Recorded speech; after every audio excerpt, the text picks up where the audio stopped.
Welcome to They Mostly Pottered at Night. Mostly, I am Salem, joined by my co-host Graveyard. Hello. This is episode 29 of our weekly All Things Horror podcast, and a big twist in the spirit of M. Night Shyamalan that we're doing this month. We're not doing an M. Night Shyamalan episode.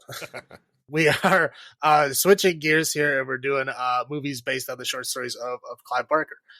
Basically because we had to go to the theater to watch Knock at the Cabin since it just came out and the stars didn't quite align for us to be able to do that. So we're postponing that to next week. Yes. But we're doing the short stories of Clive Barker this week. And then let's find out how many books of blood are in these movies. Let's find All right. out. So yeah, we're doing 4 movies. We're doing them in chronological order. Clive Barker only directed 2 of these, but all these are based on short stories of his. So very first one that we're doing is Rawhead Rex, then Nightbreed, then Lord of Illusions, and then the Midnight Meat Train. But I'll let Graveyard take it away with Rawhead Rex. All right. So Rawhead Rex. This is definitely my first time ever seeing this movie. Yeah, it's mine too. I've never seen it. I mean, I don't even think I've heard of this movie until we were watching In Search of Darkness. Yeah. I was like, what? That sounds like a stupid name, but I never even heard of it. Yes. So let's just get this out there right now. While the main guy is American, everyone else is very British.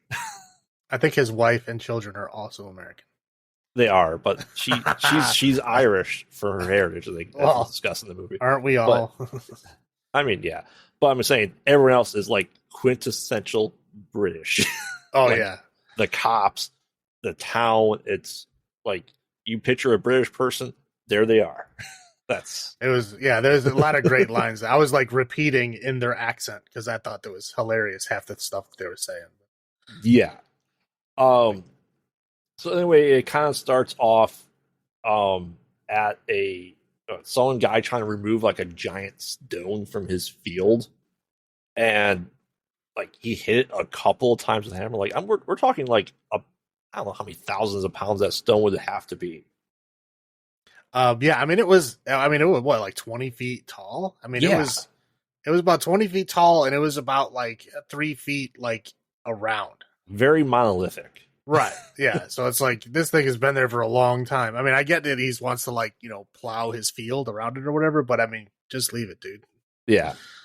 And they get like the world's smallest car to try to put a rope around it to pull it out.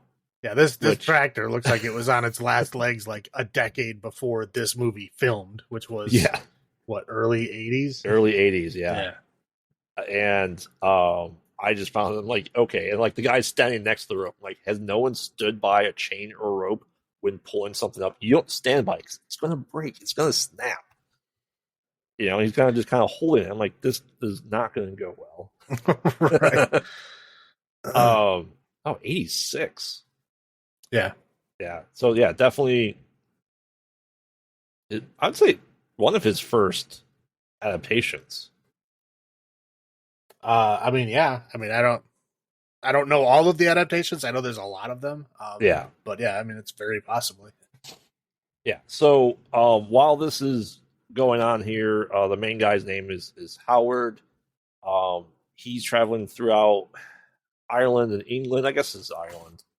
But they are all very British, it seems like.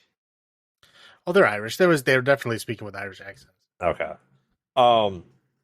But essentially going around and looking at the history of the churches in the area and the gravestones and stuff like that. And just researching for a book, I would say. Right. Yeah, I think they kind of alluded. They didn't really give you a definitive answer, but they kind of alluded to the fact that he writes like some kind of like nonfiction stuff. So it looks like he's like trying to.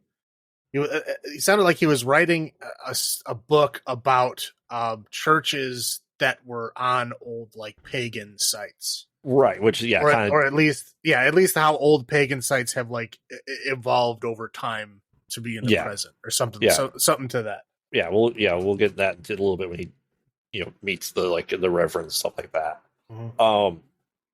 But anyway, this the storm happens, like he's going, looking at graves and his history, because there's old ass churches in the UK. Let's face it. And during the thunderstorm, lightning strikes the stone that the guy was trying to pull up, and our creature feature. Ireland isn't in the UK. Just so a lot of Irish people get upset if you say that. It's on the Emerald Islands. How about that? So we get I'd say a creature feature. Probably a 9-foot tall, glowing red eye. I don't even know how this demon-esque Rawhead Rex comes from the dirt. So I think it ties in really well with the whole mythology that Howard is looking into here in Ireland. And after that happens, there is he wasn't a vicar, right? Or is he more of he's a Declan? I don't know what his title. He wasn't the head guy in charge of the church. He was well, Declan was his name. His name was Declan O'Brien. But they said what he was. I want to say it was a reverend. Coot. It was Reverend Coot, and I believe Father O'Brien. Father O'Brien. Okay, I didn't know if he was a vicar. I think the Reverend is the guy in charge. Yeah, the diocese. Yeah. Right.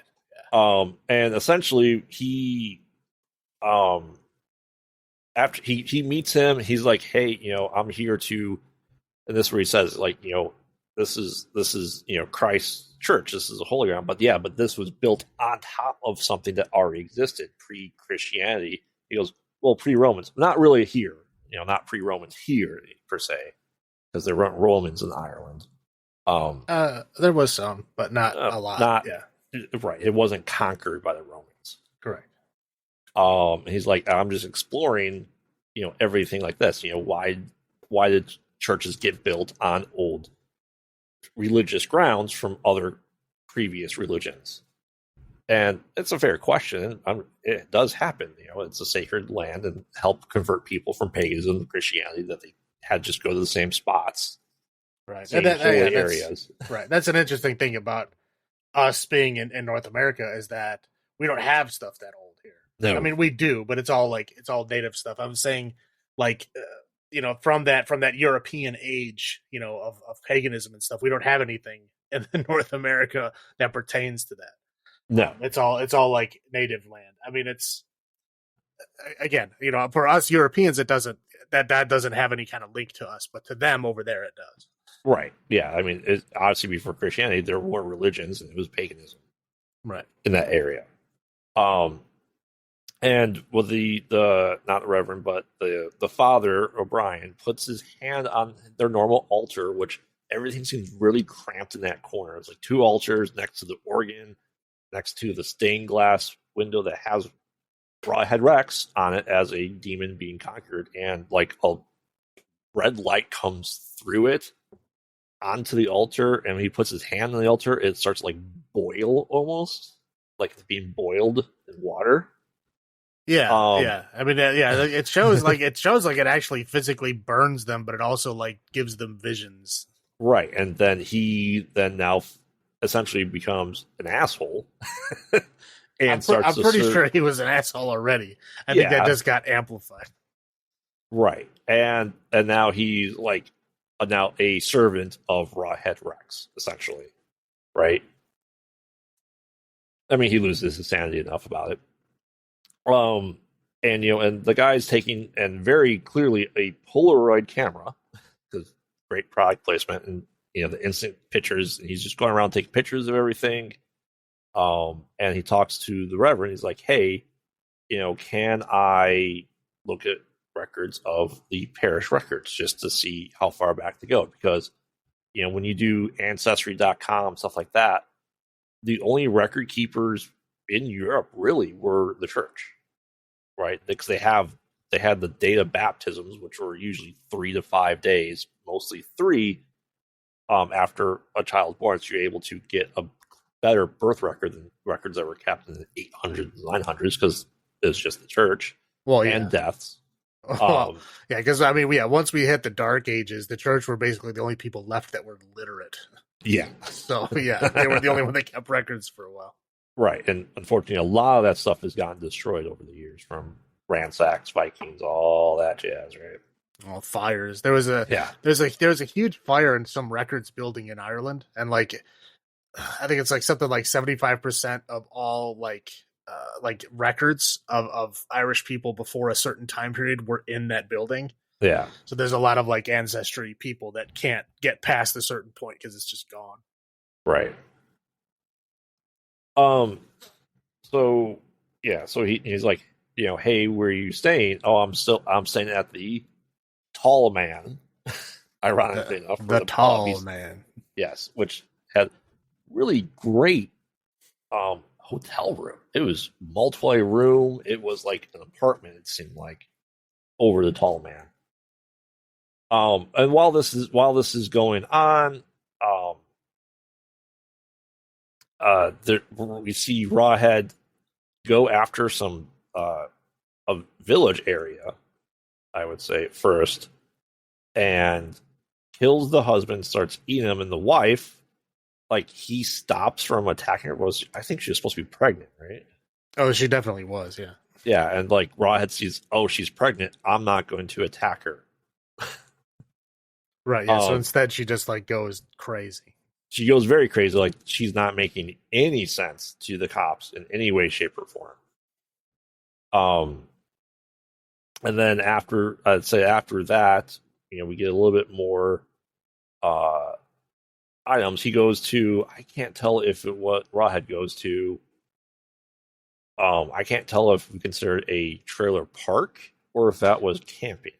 No, that is what they call in Ireland a trailer park. Well, they call it a caravan park because they don't call them trailers there; they call them caravans. The world's smallest trailer I've ever seen. Well, yeah, that's how they are over there. Yeah, and essentially we were introduced to I'd say maybe 13-year-old boy watching movies. I was trying to figure out what movie he was watching because it was a public domain movie. And while his older brother and his girlfriend are literally making out like 2 feet from him. I mean, not just making out, but they're like full on like eating each other's faces. Yeah, it's like these people have never kissed anyone before. Like all the kissing in this movie is like no one's ever kissed anyone in their entire lives. Right. Yeah, it's like I don't know who was directing this, but it's like I don't know who told you to like lick their open mouth like that, but that's not how it works. I was so disturbed by all of them, like how people kiss. Yeah, but that was like it multiple times. It was like the lead guy and his wife were like making out in the street. Yeah, like for some reason, and they were kissing like that. Yeah, these 2 teenagers were kissing like that. I mean, I think there's another kissing scene later on that it's all the same. And I don't understand. Yeah. Like, so somebody was telling them to do this, like lick each other's face, and like when we say suck face, we mean suck their face. Yeah, it's like it's alien. Yeah. Anyway, so they go, okay, well, my little brother's here. Let's go into the woods and then start making out and getting it on, right? Well, I mean, yeah, that's what you do. Sure. And it's like, hear a noise. Shh, what was that? And Rawhead Rex attacks. You ever gone walking around a forest preserve? Yeah. There's always condom wrappers. People get it out in the woods, man. It's just the way it is. By you, I wouldn't go into those woods. I don't want to. Dog's got to walk somewhere, though. I know. So essentially, I'd say he rips off his arm or starts eating the older brother's leg or something like that, and he's just there to eat. And his little brother starts going in there to see what's going on, and he sees it happening. He goes to the next caravan, and it's like, oh, it's little whoever, and he's traumatized. And while this is going on, and the police start coming out, that Howard happens to be driving by, and he sees Rawhead Rex, like with the severed head of the older brother, and they're like, he's just like staring at, they're like the stare down, I feel.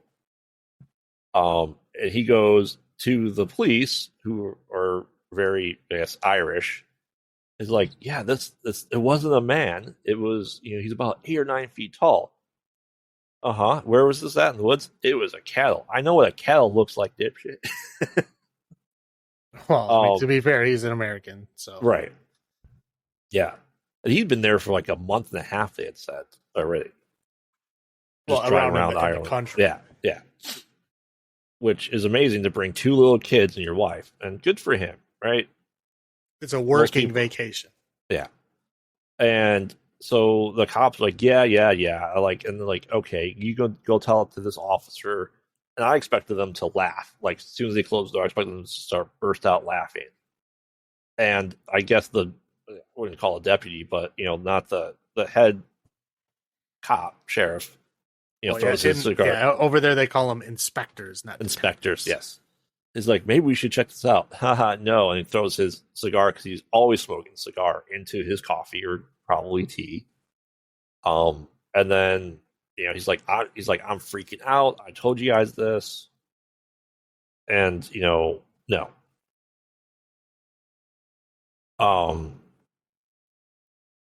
So he's getting ready to go. Right? He's like, okay, we're done here. I did everything I needed to do. They start driving, and driving through the countryside. I think this is, then it cuts back, and they said like the little boy or the teenage boy wasn't talking, but he drew, and Howard had drawn something as well, and it's like the beast face, Rawhead's face with the glowing red eyes. Like, okay, now we have 2 separate witnesses saying the same thing. When we recall in the army, they talk about the army nonstop. Anyway, so going back, they're on the road trip, and little girl's like, I have to go potty. And did you notice what comic the son was reading? Secret Wars 2. Secret Wars 2. He was destroying that comic book. It was all bent, and like, they probably just picked up whatever was in the newsstand at the time. I'm like, that's a great storyline. So the little girl has to pee, and and she's like, okay, go through that field, through this gate, and have her go by herself. She has to be like, what, 6? Yeah. And the mom's like, oh, she has to grow up sometime. Let her go by herself. I'm like, are you insane? Well, yeah, to be fair, she felt like one of those like drunk moms. Yeah. Like she was not really all there. Yeah, that's fair. Dad's like, well, she'll grow up. I still have some time. And they go out there. She screams. She sees the rabbit, and they're at least 100 feet from the car at this point in time. So the girl screams for the rabbit. Then the mom goes, huh? And she goes over there, and they leave the boy by himself. And then all of a sudden, they keep looking back at the car. Nothing's happening. But Rawhead's there and starts attacking the boy. I think, drags him out of the car, bites his leg. And then the dad looks back and realizes what's going on there. And then he gets stuck trying to get back through that rusty-ass gate to get to his son. And then you see a foot and a shoe, and the boy's gone. Right. And now, okay, I was expecting this to be like a save the child kind of story. Yeah. But no, that kid's dead. Yep. This is the very rare child death in a horror movie in this time period. That's never, ever happened. Correct. And you can kill teenagers all you want, but you can't kill children. Right. Now, granted, it's not on screen. The death happens off screen. I still adhere that The Blob was one of the first child deaths that was graphically shown on screen, which is 2 years after this.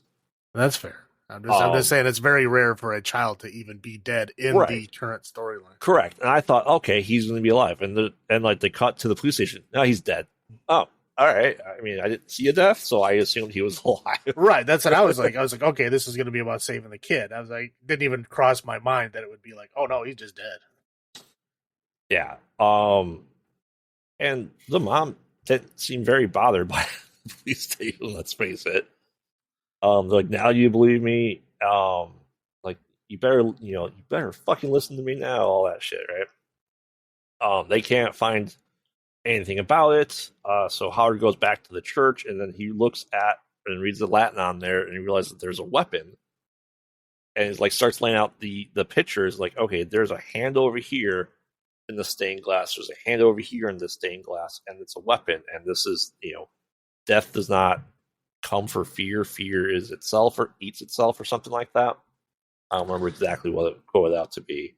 Yeah, no, there was like a throwaway line earlier where they said that the stained glass had been broken and rebuilt so many times that they're not sure what order they're supposed to be in. That's why he was like piecing them together. Yeah. But he realizes there's a weapon to, I don't necessarily kill Rawhead or put him back to sleep. So, he goes back and he's starting piecing this together. And Father O'Brien, breaks his camera and just starts being more of a dick to him. And, he's trying to find that. And then we get the Reverend touches the altar and his hand starts to boil a little bit. But he doesn't give in to obeying. I'm going to go with a pagan demon at this point, right? Sure. That's the best thing we can say, right?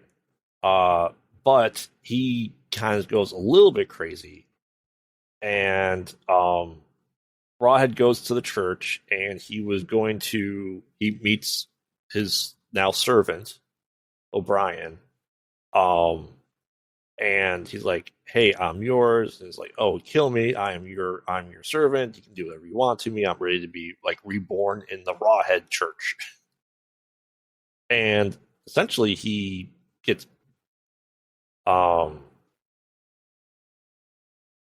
he gets peed on by Rawhead. Right? Yeah, yes. It is sort of a urination baptism. It is coming out of his crotch area, but it is definitely not the color of urine. Right. That way. And the Reverend sees this and goes, "Holy crap," and goes back and hides in the basement, and Rawhead starts destroying the church inside. The parish records were missing. And he started going through them and realizes that there's like almost a Book of the Dead image of Rawhead in the parish records for some reason. It's a weird thing to have right there, but it was definitely there. And O'Brien finds him, forcing him up to be a sacrifice. And like he goes to hold up the cross, and it seems to work for a brief second, but then Rawhead just smashes it. Like it doesn't do anything to him. Then the police finally come with all the weapons they could possibly find. Rawhead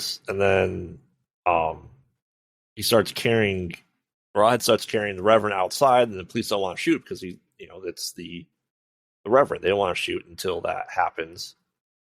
And what I'd say, one of the inspectors just like looks into the eyes of Rawhead, and just becomes enamored with him, and then becomes like a servant of him as well. Like very hypnotized, like pulsing red lights into his eyes. And then he starts dumping gasoline everywhere and just lights everything on fire. And most of the cops that show up are dead at that point, if not all of them. Howard goes back. She's like, "Hey, I'm leaving you. I have to go help out because why not? I can do it. I'm an American." Goes to the church, sees that there's something going on there. The Reverend tells him that there's something in the altar that Rawhead seems to be afraid of. He puts his hand there. He starts to put his hand there and just goes red, and he uses like a candlestick to pry it open. And he realizes that the weapon is inside that is used to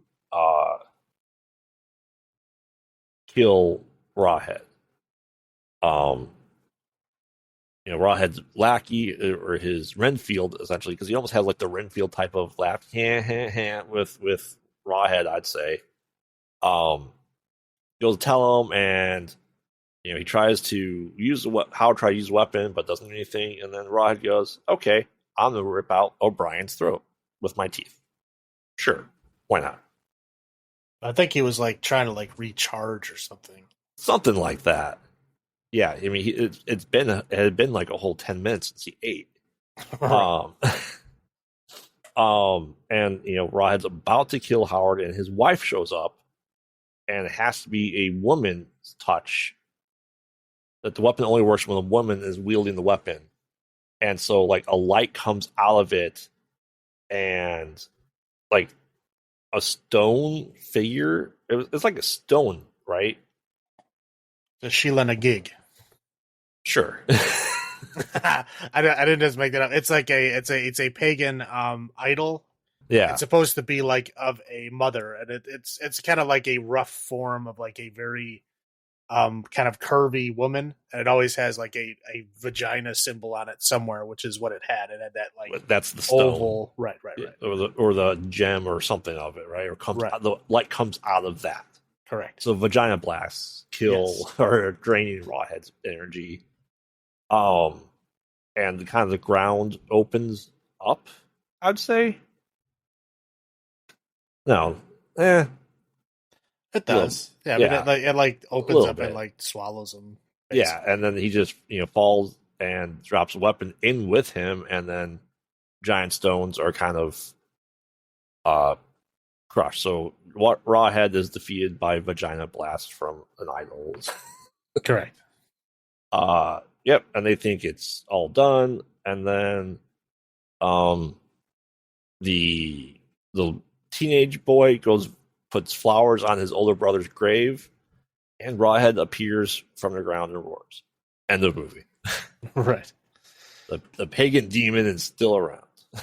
Apparently. But since that was in 1986, and he hasn't done anything since, I'm pretty sure. You saying it being 37 years later, we don't have a sequel yet? It might be an end of the story? Yeah, I'm saying that. I'm pretty sure that nothing came of him coming out of the ground. Maybe he ran out of energy and fell back asleep. Maybe. I mean, it's a small town. How many people can he eat? There's like 30 people in that town. Exactly. Or maybe he ate all of them and then couldn't make it to the next town because he needs to eat every 10 minutes. So yep. That's also possible. All right. Like I said, this is definitely the first time seeing this. I knew the name. I remember seeing the name, as you said, in The Search of Darkness, 10 hours of them that we've watched so far. Right. It came up, and it's just funny that it never came to one of our video store pickups, as we discussed many, many times growing up. I don't know if it's just because it was released in Ireland. I don't know, was it even released in the United States? I don't know. I honestly don't know. I don't remember seeing it. I mean, I don't remember. The name didn't sound familiar to me at all. I mean, yeah, when I heard it, I was like, that's a goofy name. But like, I'm pretty sure I would have remembered that. Yeah. But no, yeah, I don't. No, I'm looking up. Yeah, it was UK release, very limited release in the United States. It got VHS, apparently even DVD, and we have a 4K restoration of it. Yeah, I saw that when I was looking to watch it. I saw that there was a 4K of it. Wow, I mean, yeah, but I mean, it didn't. To me, it felt like a Clive Barker story, like the whole religious aspects of it, the whole creature feature of it. I thought it was pretty good. I think it was definitely an 80s movie. Let's go with that. Yeah. No, I wish I would have known about this earlier. I mean, I'm definitely going to watch it again. What about you? I don't know if I need to watch it again. I mean, it was good watching it. The first time. It was interesting. To see like an early adaptation of Clive Barker's work. But I mean, that's nothing that blew my mind or anything.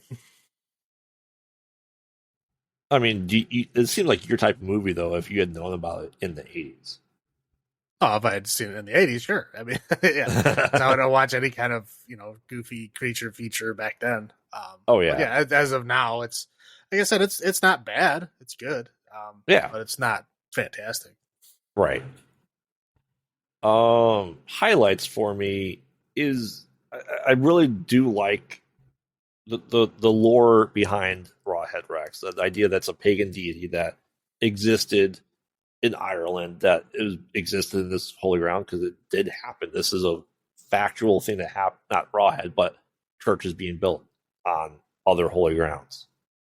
And just not knowing the mystery of it, that you never know what was there previously. And, if that book was written like that, I would definitely read that book. What about highlights for you? Highlights for me would be the urination baptism. It was very surprising and out of place, and the way that they shot it, it looked like they interrupted a private, intimate moment. They both looked back. Even Rawhead Rex and the priest both looked up, oh no, they caught us. That kind of. It was very goofy and bizarre, but it made me laugh louder than anything else in that movie. So. Oh, also having the gall to kill a kid. Well, yeah. I mean, that's again, it's rare. I mean, yeah, they didn't show the death, but yeah, no, it's extremely rare for a child to die in the course of the story, and then it stays. Especially by a creature. Kids usually die of something else, usually not by the villain. Well, usually when kids die, that's the point of the story. Right. It's the catalyst. Right. Usually, this is just a casual child death. Right. I mean, I guess it's to keep that guy in the town, but still. Yeah. Yeah. So, poor kid doesn't even know how Secret Wars ends. Exactly. Low points. Creature effects. It was just a rubber mask. Let's face it. I think, for what it was good, but it could have been. The creature effects should have been a little bit better. And I'd say the practical effects too. It's he bites his neck, but it's not there's a chunk missing. It's okay, he has a bloody neck. Well, yeah, it was when Rawhead Rex goes to bite his neck, it literally just squishes the mask against his face. It doesn't it doesn't move a jaw or anything. It just squishes against him. The mask doesn't really move. Yeah, and another low point is the kissing. Well, yeah. In this movie. What about you? My low point is just the wife's acting, just overall. She basically felt like she did not want to be there at all, and she was just casually saying her lines as if she was drunk at a dinner party, just trying to get people to go away. I mean, it's fair. You don't think the kissing was a low point of the sucking face? Well, I mean, it made me laugh, so I mean, I don't know if it's a low point at all. But yeah, obviously, I noticed how bad it was, so it had to be bad. Yeah. All right. So for this week, our out of 10s, we're doing number of tribes of the moon out of 10, and we'll get to that with the next movie. I'm gonna go with this is. It's not the greatest thing ever. I'm going to 6. How about you? How many tribes of the moon out of 10 are you giving this? I will give it 5. 5 tribes of the moon out of 10. Okay. Nothing fantastic, but not upset that I lost. No. I just it was kind of hilariously bad. Correct. Not I hate myself for watching bad, but hilariously bad. Campy. It was campy. Let's go with that. Correct. All right. Why don't you take us into our next movie then? Next 2 movies, actually. Yeah. I'm going to take both of these just because I've seen both versions of both of these movies and have done a lot of research into the different versions of them. So it just makes more sense for me to do that. I will preface it by saying this recap and review is specifically going to be about the director's cut. I know the director's cut did not come out until 2014, but I believe it's the much more superior version of the film. The theatrical version isn't bad. Obviously, I loved it when it came out. I just think that the director's cut really does add a lot to it. And it's not only does it add stuff in, because I mean most director's cuts they add in deleted scenes, right? They just basically extend the runtime, but the core of the movie is the same. Right. Now, with Nightbreed specifically, Lord of Illusions to a lesser degree, but Nightbreed specifically, it really adds a lot. I mean, the runtime is, I believe, like an additional like 15-20 minutes. It's a 2-hour movie. Right. It's 15 to 20. Cut. Right. It's 15 to 20 minutes, but in the movie, there's about 45 minutes of new footage. So that tells you the amount of stuff that was recut, moved around, changed, stuff like that. So, I mean, there's a lot of things that are different. Specifically, the director's cut, things flow a lot better. It makes more sense why people are doing the things that they're doing. And this was because, obviously this is Clive Barker was, kind of not really a well-known director, and the studio kind of had tried to have a lot of control over what he did. And he basically made the changes saying like, okay, well, I'll make these changes as long as you let me release my director's cut later. And they're like, oh yeah, sure, no problem. So that's why all the footage was kept, was because he had always planned to do that.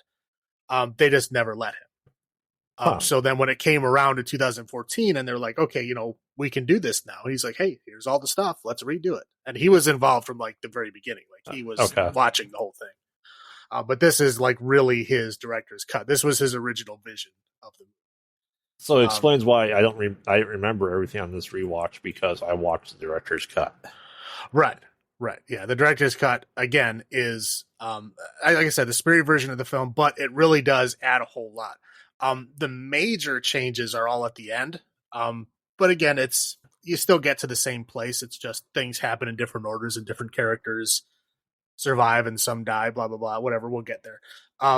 But this basically, I feel like it's the superior version of the film. They're both good. I mean, I love the theatrical cut up until that point, but I just prefer the director's cut anyway. Okay, start recap. So basically we're introduced to a couple. There's a guy whose name is Boone. I think his first name is Aaron, but everybody just calls him Boone. Yeah. And he is basically kind of like he's like a mechanic, but he's kind of like a rebel kind of person. His girlfriend, her name is Lori. She is a musician. The cool singing number that she does, that is not in the original version. That is only in the theatrical, the director's cut.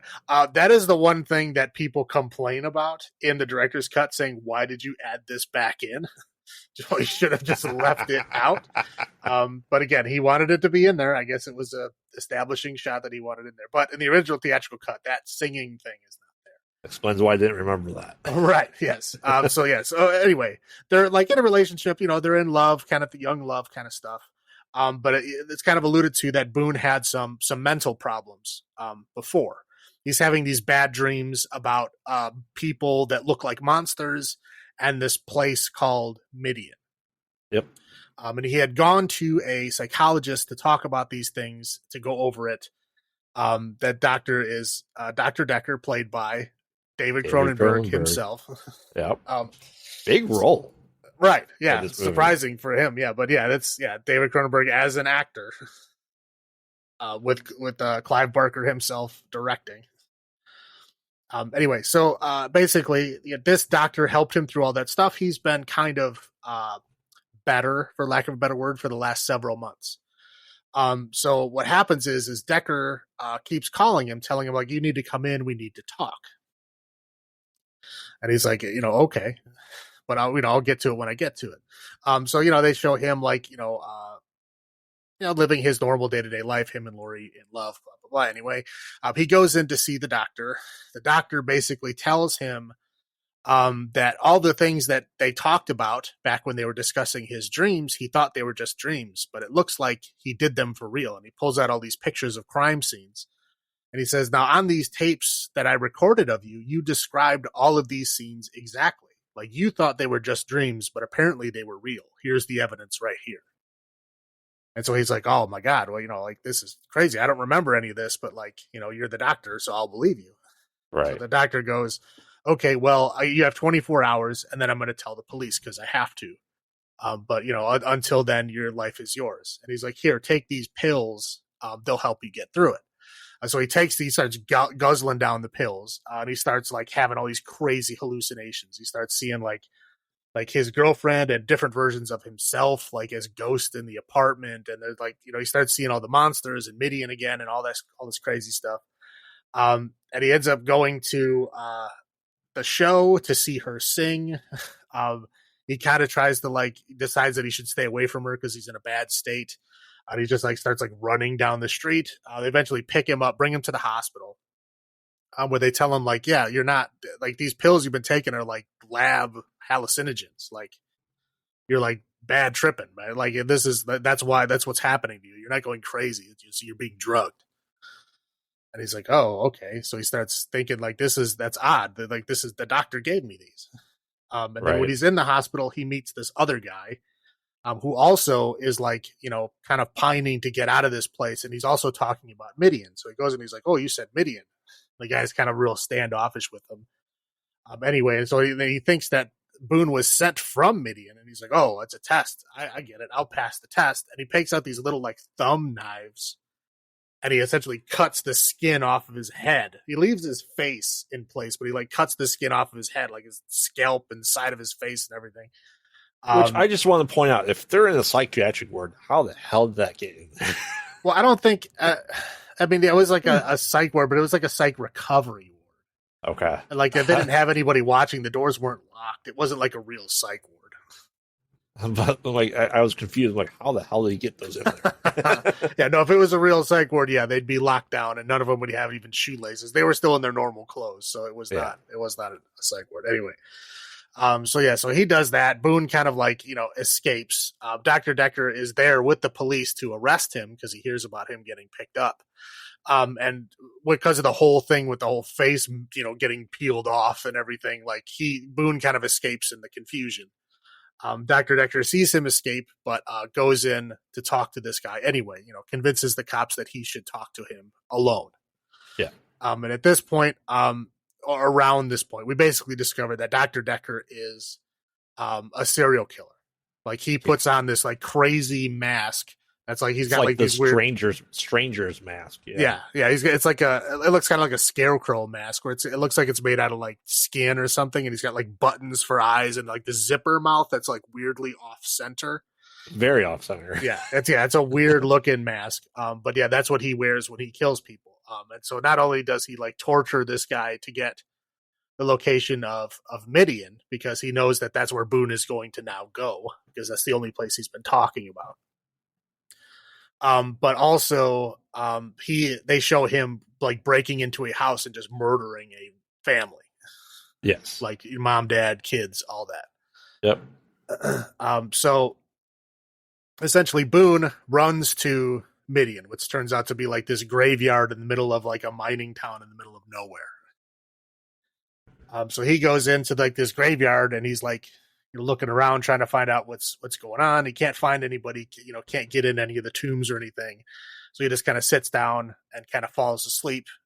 He wakes up at night and then there's a guy with there's two guys. One guy's got flesh dreadlocks and he's all red. It's almost like he looked like Ivan Ooze from the Power Rangers movies or Wishmaster. Yeah. That's fair. But again, he's got fleshy dreadlocks and he's red and he's got sharp teeth. Then the other guy is I call it the half moon guy. Because he's got a kind of a forehead that comes out and a chin that curls under. So it looks like his whole head is a half moon. He almost belongs in Basket Case 2 and 3. Right. But yeah, he's the more practical version of that crazy thing that was in Basket. So anyway, he's basically calling Boone meat. He's a regular guy because Boone knows about Midian and knows about them. Because he's seen these people, the monsters in his dreams. And they're oh, you're just a normal person. You can't be one of us. You're just meat. And then he gets all jazzed up and bites him. Yep. And he's got this big bite wound on his neck, and they essentially chase him out of the graveyard. And as they chase him out of the graveyard, the police are there because Dr. Decker again tortured that guy to find out where Midian was. So they were all sitting there waiting. So Boone walks out. Decker, is oh, I'm the only one that knows how to talk to him. I'll go up and talk to him. Goes up to talk to him. Basically, tells Boone, like, sorry, but this is what has to be. And then he says, oh, he's got a gun, and he jumps out of the way, and all the cops shoot him. Kill him. Yep. So I don't know, gets shot 30 times, whatever it is. So he gets, basically taken away, put in the morgue, whatever. Then so Lori, his girlfriend, comes in, identifies the body. She's all distraught and crying and stuff. But then, of course, he wakes up, from the morgue. He escapes. He gets back to Midian.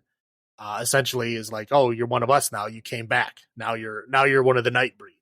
So now we get introduced to all of the Nightbreed. Well, not all of them, but some of them. We get introduced to the guy with the weird cuts in his face, who's like their leader. Who's Doug Bradley? Yes, Doug Bradley. And his name's like Lylesburg. I don't know. So he's got a really weird name. Another interesting fact is in the director's cut, Doug Bradley has his own voice. In the theatrical version, they didn't like that he had a British accent, so they dubbed him with an American accent. So again, this is another thing that makes his director's cut superior, is they gave Doug Bradley back his own voice.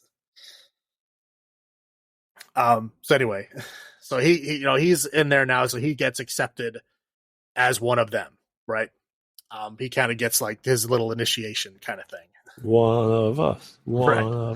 Right. So then we cut back to basically Dr. Decker knows that he's gone and is like trying to figure out what to do. Lori also kind of finds out that he's gone. And she decides to go find this Midian as well, because, obviously she had conversations with him about Midian. She knows about it. So she goes to the area. She doesn't know exactly where it is.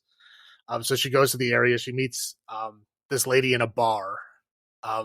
They get to chatting because she's like crying. Anyway, so she's like, okay, well, I know where Midian is. I'll bring you there. We're commiserating over men and stuff, whatever. As two women working together, we're going to go the next morning. So Lori goes to bed. Cherland stays up and meets this fancy, sophisticated guy who we don't see at the time. But we go on. So the next morning, Cheryl Ann is very hungover, eating like the egg and Worcestershire sauce hangover cure thing that some people insist on. It looks disgusting. Yeah. So they go to Midian, which is again just a graveyard. And like Cheryl Ann just waits at the car, and then Lori goes inside. And then as Lori goes inside, we see another car pull up, and a guy gets out, and she's like, oh, it's Curtis, the guy I met last night. And it's Dr. Decker. So Dr. Decker kind of, is hanging around trying to find out who is going back to Midian. He finds them. So now he's watching anyway. So Lori goes in and she sees like this weird kind of like monster thing on the ground. Yeah.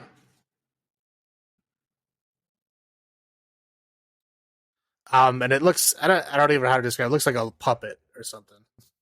Yeah. It's a crab person. Right. Yeah. It's like a little, it looks like a dog puppet person or something. A dog crab. Right. Yeah. So anyway, but it's like obviously in pain and can't move. But she goes over by it, and there's a lady calling from one of the tomb doors, like, oh, pick her up, bring her here. She's like, don't be scared. So she picks her up, brings her there. And the thing transforms into a child. Yep. Basically saying like, she can't go in the sun. It hurts her. If she would have stayed out there for too long, she would have died. Thank you for saving her. And then she's basically like, is this where Boone is? And essentially they're like, she's like, well, I can't really answer that. You have to go talk to the leader guy. So she goes to talk to Doug Bradley. Yep. And Doug Bradley says like, yeah, well, even if he was here, you can't come in. It's like against our laws, right? Like normal people can't. You're average.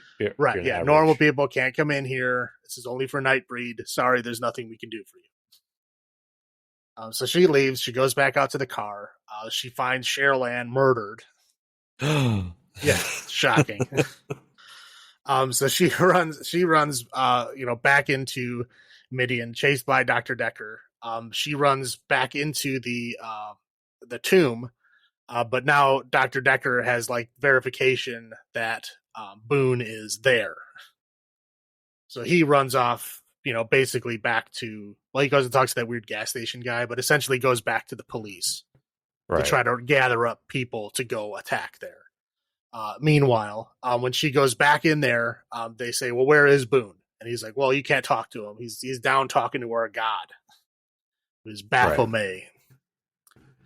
So she's like, whatever, I'm going to go down there. And now we get this like menagerie of freaky people because she's walking through the Nightbreed, like the place where they all live. So we get like, I don't know, there's like weird looking like bone worm people. There's amorphic blobs. Right. Yeah. There's like, people with like weird bug faces. I mean, there's all kinds of like weird people. Right. I would say a lot of them are demon-esque as well. Yeah. Or like the Devorians from Star Wars, the Satan-looking creatures. Yeah. The race, No, there's basically every kind of freaky, weird people you could think of. She meets down there, and one guy so mutated, he has tattoos. Right. So she meets a guy that kind of sort of looks like Boone, only turns out not to be Boone. It's just a dude with a bug face. Yeah. But basically gets lured in by the guy with the cut off head. I don't know, like he's got his face. His name is Narcisse. I'll just call him Narcisse because I guess that's easier.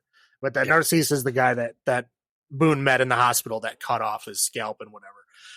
And Narcisse died as well, but he came back. And when he came back as Nightbreed, the same way that Boone does. Yep. To where they had to die to come back. But when they die and come back, now they're like immortal-ish. It's like one of the tribes. Yeah. But anyway, they call themselves the Tribes of the Moon. And they all look totally different like this, essentially because they're all the different, like, kind of offshoots of humanity that had been hunted by the pure strain of humanity throughout the ages. And so now they have to, like, hide in this little place underground, away from all the people. Very, very Futurama, Mutant Underground. Right, feel. Yeah, right, kind of, like the Morlocks kind of situation, right. That's where they get the Tribes of the Moon. So they're all these different tribes. So there's like, shapeshifters and just weird looking people and some people that look normal, only they're like immortal. Like Boone, Boone looks normal except when he gets like sees blood and then he turns into like he gets like these weird runes on his face or something. Scarred runes on his face. Yeah. Right. But I mean, he still looks kind of sort of normal because some of those people are like just weird, crazy looking. Basket case. Too. Right. Yeah. Right. Right. Essentially. Anyway, so she goes down, and she manages to get all the way down to Baphomet, and she meets Boone down there. Basically, Boone had gotten a vision that they're going to be attacked and that everything's going to be destroyed and that he's going to be the one that has to lead them out of there.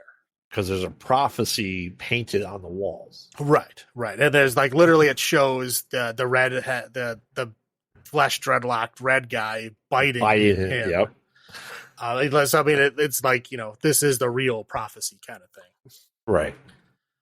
So their love between the normal person and the Nightbreed is like what's bringing this prophecy to bear anyway. So then we kind of cut back to the police because Boone basically leaves with Lori. Like he's trying to like stop the prophecy from happening by leaving Midian because they're coming to look for him. So he wants to get out of there to save all of them. Right. Is this the point where they thought he was a savior, but more he was going to be the destructor of Midian? Right. Yeah. And so he basically leaves to try to save them all, and he gets caught by the police, and he gets thrown in a cell. And Dr. Decker is obviously there, right? And he convinces the police chief that he has a whole group of people that are freaky people that are gonna invade the world. I don't know what they're afraid of people that aren't normal, essentially. Correct. And this like the police chief is like, I don't know. He feels like some kind of like a white supremacist kind of dude. Like that's the kind of energy that he has. Yeah. Yeah. So anyway, they kind of torture him to get more information and stuff out of it, and they lock him up. And essentially they decide that they're going to get all of the cops that they can together, arm them up, and then go on out there. They arm up. Right. And okay, well, here's another thing that was added in the director's cut, like the whole scene where the guy's like showing him all the weapons they have, and he brings out the garrote and he starts like licking it and stuff. Yeah. That's all added in the director's cut. Again, it just a lot of things that are added in. Like you get that weird cop energy from that, just really that specific scene, right? Like that's where you get the energy of like how weird and crazy these people really are. And that's, I think, like I said, that's why I like the director's cut. It just adds a lot more. Anyway. Well, it shows that the normals are the freaks, the weirdos, the violent ones. Right. Yeah. Like everybody's a freak. There's just some freaks that label other people freaks and then try to kill them. Yeah. Right. Essentially, right. You got it. So yeah, they arm up. They're all going, get all the good old boys in their pickup trucks. They got a lot of good old boys. Yeah. So they all load up and they're all going to Midian to take them all down. So then we have Narcisse, the lady who Lori helped her daughter. Yep. Who's like a shapeshifter that can change into smoke. Yes. So Narcisse and her are in this like old timey car that has like shaded windows so that like none of the sun can get in. And then they go to the police station. Can I just say it felt very The Munsters with that whole driving part of it. That's fair. It was a little goofy. Yeah, I'll give you that. Yeah, so basically they break Boone out of prison because all the cops are gone. So there's only a couple left. She changes in. Go ahead. Also like when the doctor, it's like after they torture him, like you have to verify he's okay. He's like, I can't find the pulse. Right. Yeah. He's like, oh yeah, he's dead. Right. Yeah. So that's essentially why they get all the big guns out, is because of the no pulse things. And like, oh, they're zombies. We need to get the big guns. Yeah. Anyways, okay. So so Narcisse, Rachel is the smoke lady, and Lori and Boone break Boone out, get him in the car. They go back. Yep. They manage to get there like right as the battle is starting. So basically everybody's just killing everybody, right? I mean, they're just. I don't think the people of Midland were doing any damage at this point. Well, no, yeah, at this point it was not looking good. As a slaughter. Right, yeah, they were getting all destroyed. The good old boys have like assault rifles and RPGs and stuff, and they had literally set up like claymores and all kinds of stuff. It was bad news. Right, because they brought a priest, right, who almost blows up the entirety of it. Right, yeah, they bring a priest like purely from a weapons aspect, saying like, well, we don't know if these freaks are demons or not, so maybe we'll need a priest to throw holy water at them. Like that's literally why they brought the priest. They don't care about religion. But he comes back later into play. Well, yeah, but that's why they originally brought him, was just as a weapon. Right. So there's all kinds of stuff going on. There's lots of scenes of the Nightbreed like just getting slaughtered, and most of them are still hiding. Like they're not really doing anything as of yet. Boone kind of gets there. He helps them fight, and essentially he like kind of riles them up. Like, hey, we have to fight back. Like if we don't do something, they're gonna kill us all. Like we're trapped down here. So he gets some of the more capable people. He like gives them weapons, which are literally like boards broken out of coffins. Yes, they will never take our freedom. Right. That was the rally speech. Right. So they take down a couple of good old boys, and then they get guns, immediately. Anyway, and then that starts being a little bit even. The good old boys are still winning. Oh yeah. So it gets to the point where like a truck falls down into the actual belly of Midian. So like everybody's exposed. All the good old boys are down there killing kids. Everything's going badly.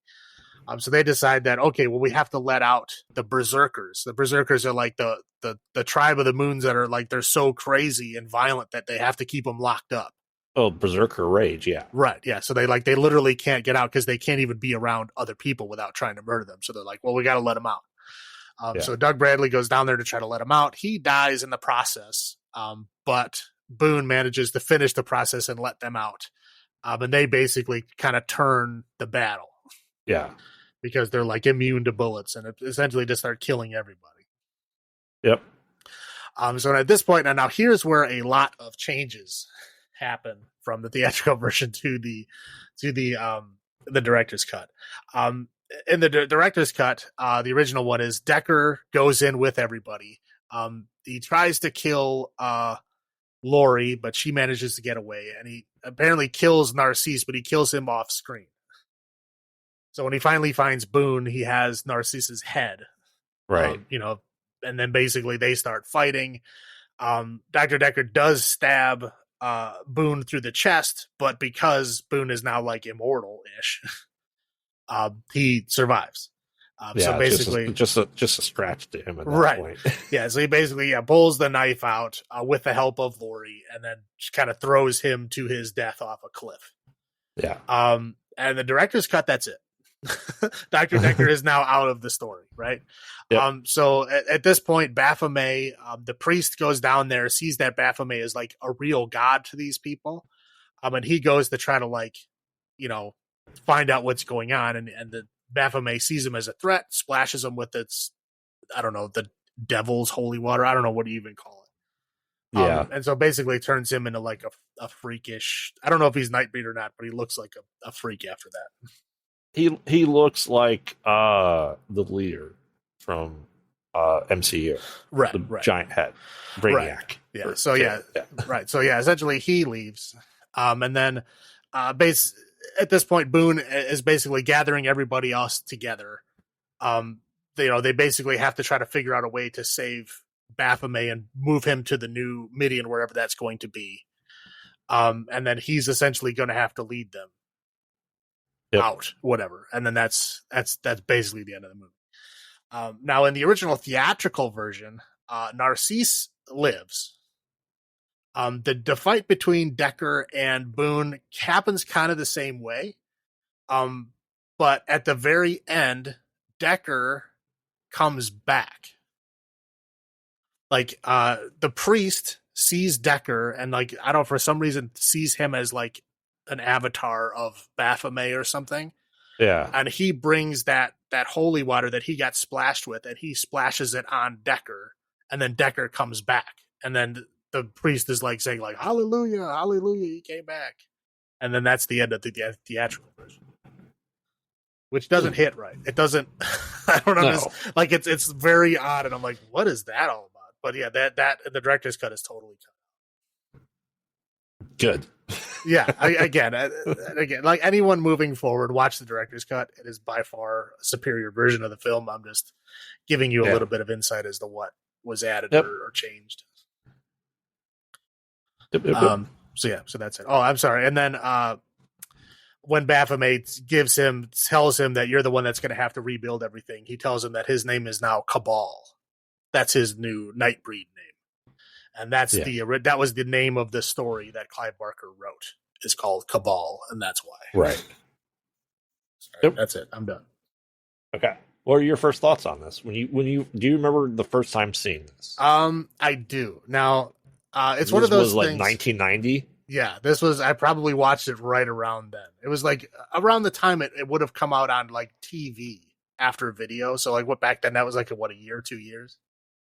A year, yeah, a year around that time. Now, this is one of those movies that, I guess it doesn't have. It's kind of like a product of our time, right? It doesn't happen too much anymore because if you're ever watching something, you're like, I wonder what this is. You literally hit pause or whatever, look at what you're watching, and it'll tell you the name of the movie right there. Yeah.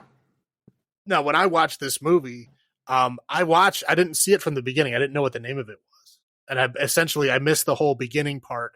And just saw like the crazy war that was happening between these monsters and the cops. And I was like, this is amazing. Like, what is this? And I never got the name of it. I never knew what it was. And it took me years. It was like one of those kind of movies that you're like, you tell people about and they're like, I don't have no idea what you're talking about. You know what I mean? Right. Yeah. For like years. And you're like, man, I need to know what this movie is. No one can tell me what it is. This was one of those movies for me. Killer Clowns from Outer Space was one of those movies for me. Right. Yeah, it's like you're trying to tell people, like, I know I've seen it. I've seen a lot of this movie. I just don't know the name of it. Like, you need to tell me what it is.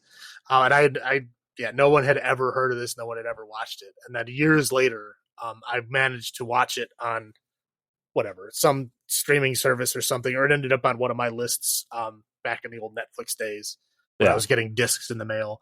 And I watched it and I was like, oh, this is it. I got so excited when it happened. So yeah, I had watched it around when it first came up, but I had no idea it was that at the time.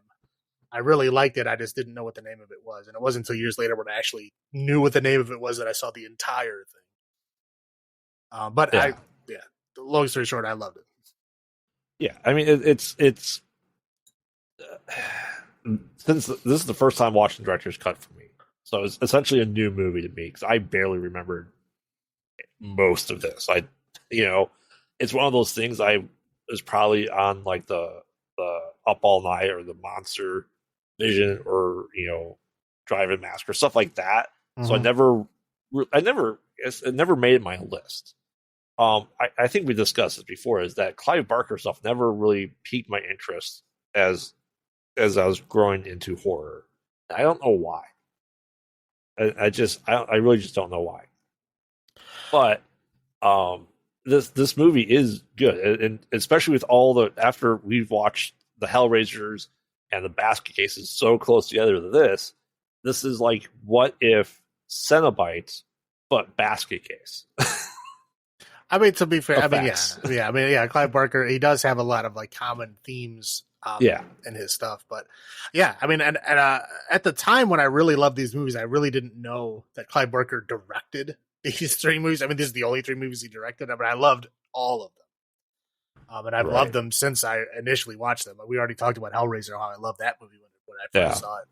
And Nightbreed and Lord of Illusions are basically the same.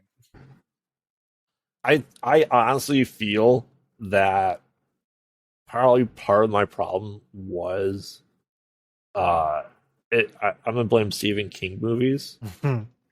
I didn't necessarily went after movies that are based off of short stories because they generally didn't turn out very well. For a while. They eventually started getting better. But yeah, for a while there, I could. But at this point in time, they were not good.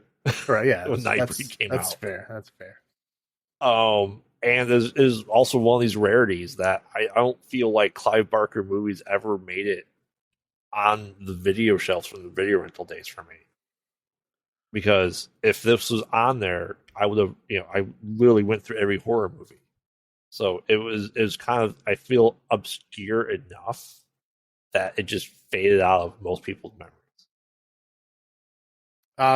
And it's fair. And say to me, it never faded out of my memory, but I also didn't know what it was. I didn't know the name of it. If I would have known the name of it, I would have loved it and owned it probably, or at least, rented it. But yeah, I never ended up renting it and I never ended up finding out what it was until years later. I mean, not that long later, but yeah, long enough where I didn't like it.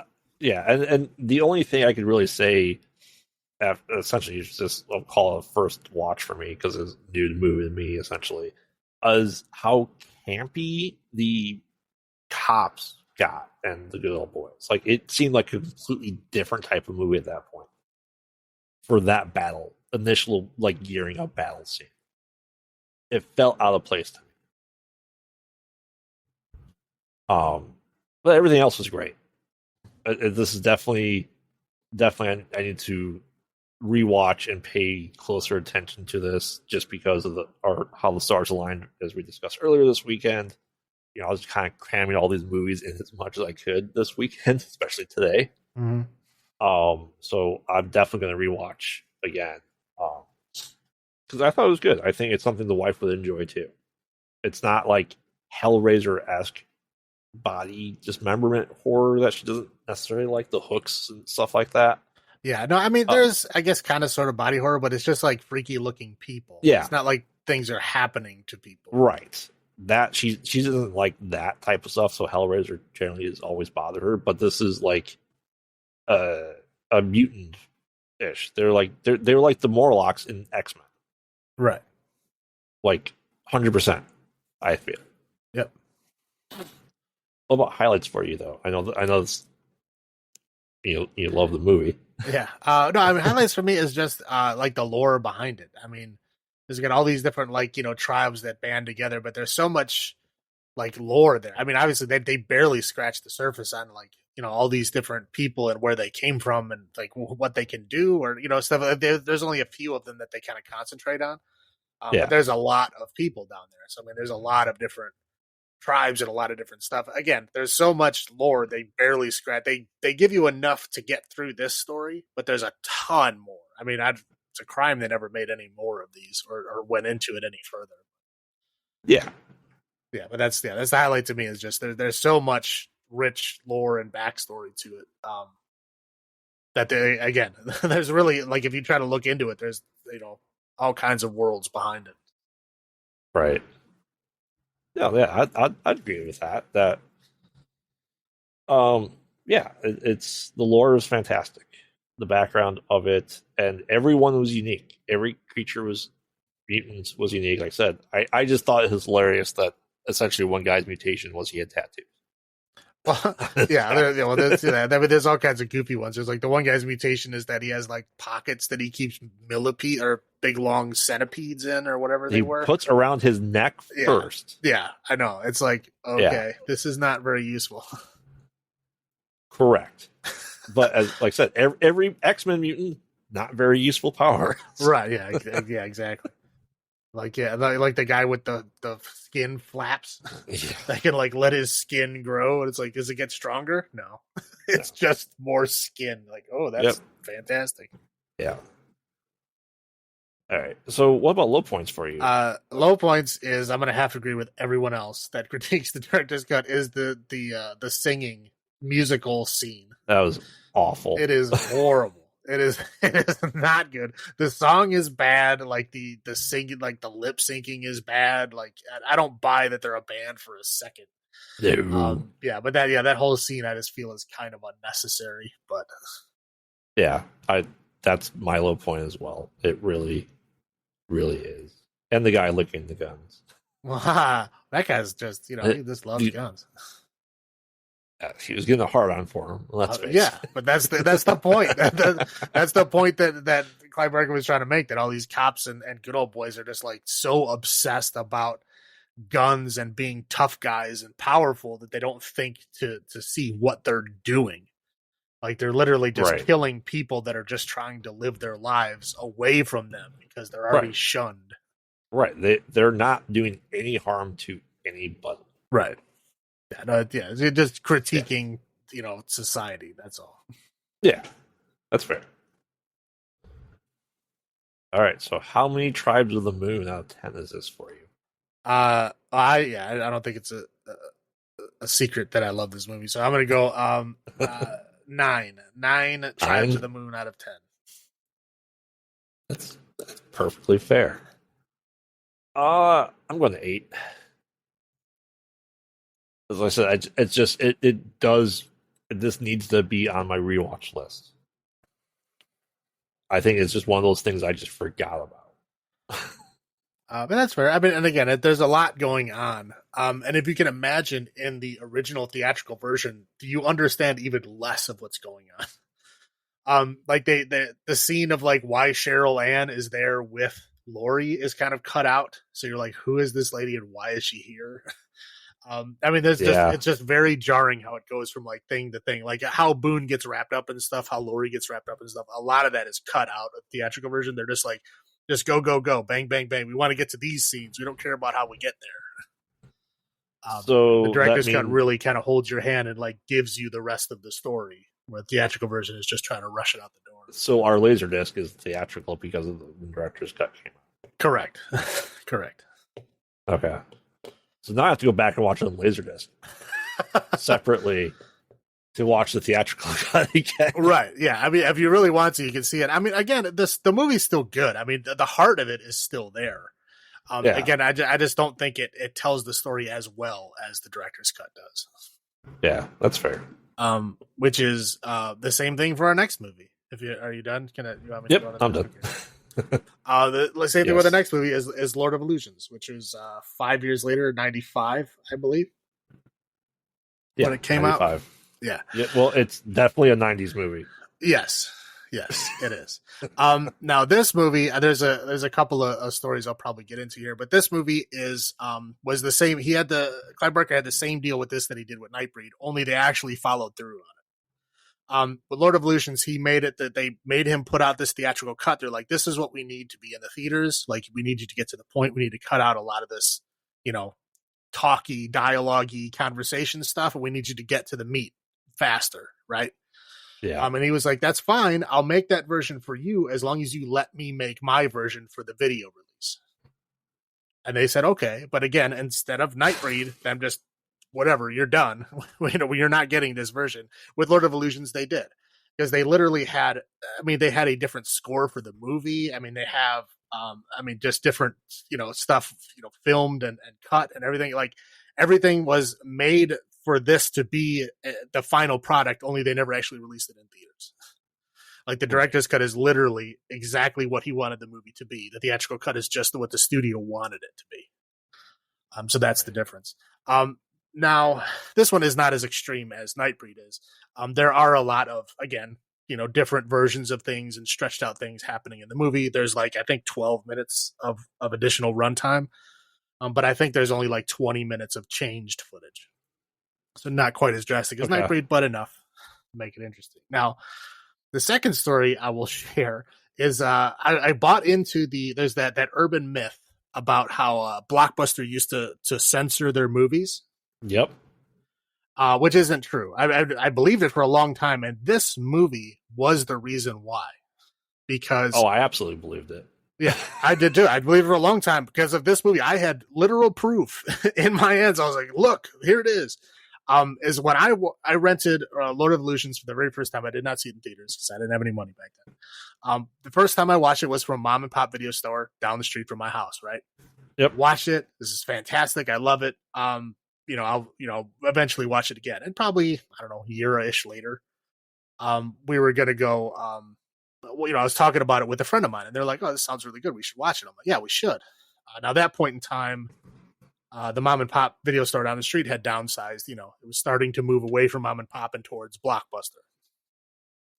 So we went to the mom and pop. They didn't have that movie anymore. They had really condensed the movies that they had. They concentrated on new releases, and they got rid of all their old stuff. So they didn't have it anymore. So we went to Blockbuster, and they did have it. I'm like, okay, great. They have it. Let's watch it.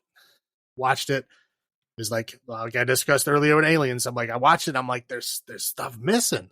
There's scenes that I remember that aren't here. How come they're not here? But it was that, again, I bought into that myth for a very long time, specifically for this movie. I didn't realize until years later that there's just two different versions of the movie. I didn't know that. And so, Blockbuster had this copy that I rented and watched, and the mom and pop version had the other copy of the movie. I had no idea there was two different versions. They didn't say director's cut on it. It just said Lord of Illusions.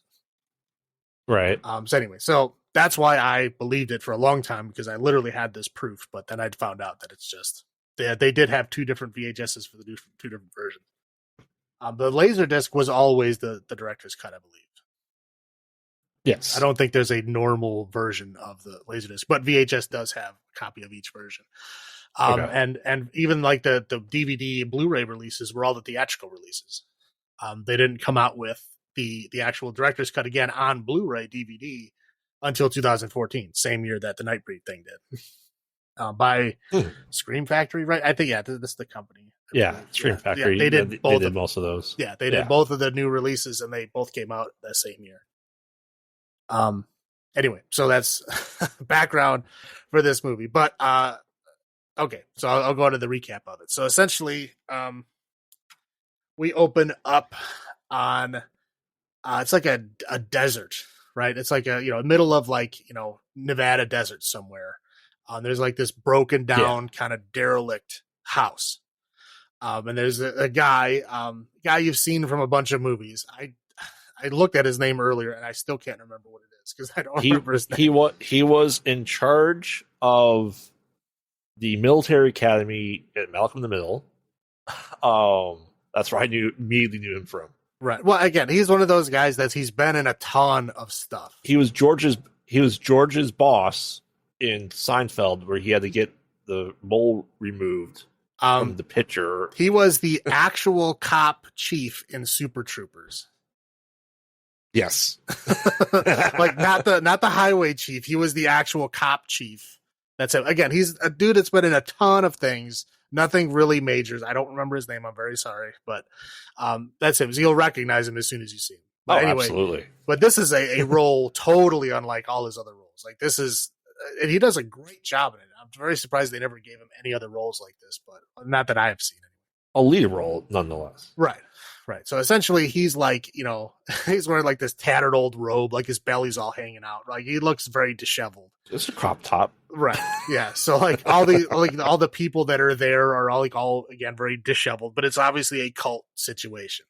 Yeah. And he literally has like flames in his hand and he's tossing it back and forth and juggling it and stuff. So like you assume like, okay, he's got some kind of like magic powers, right? Or abilities or something.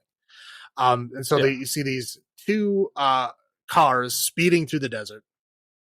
They get to the derelict house, and then 4 people get out.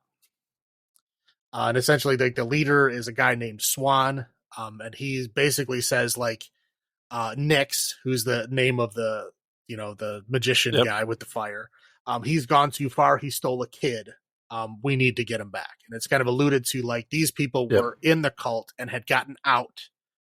And now they're coming back because he stole a child and they're trying to save that child and stop him. Right.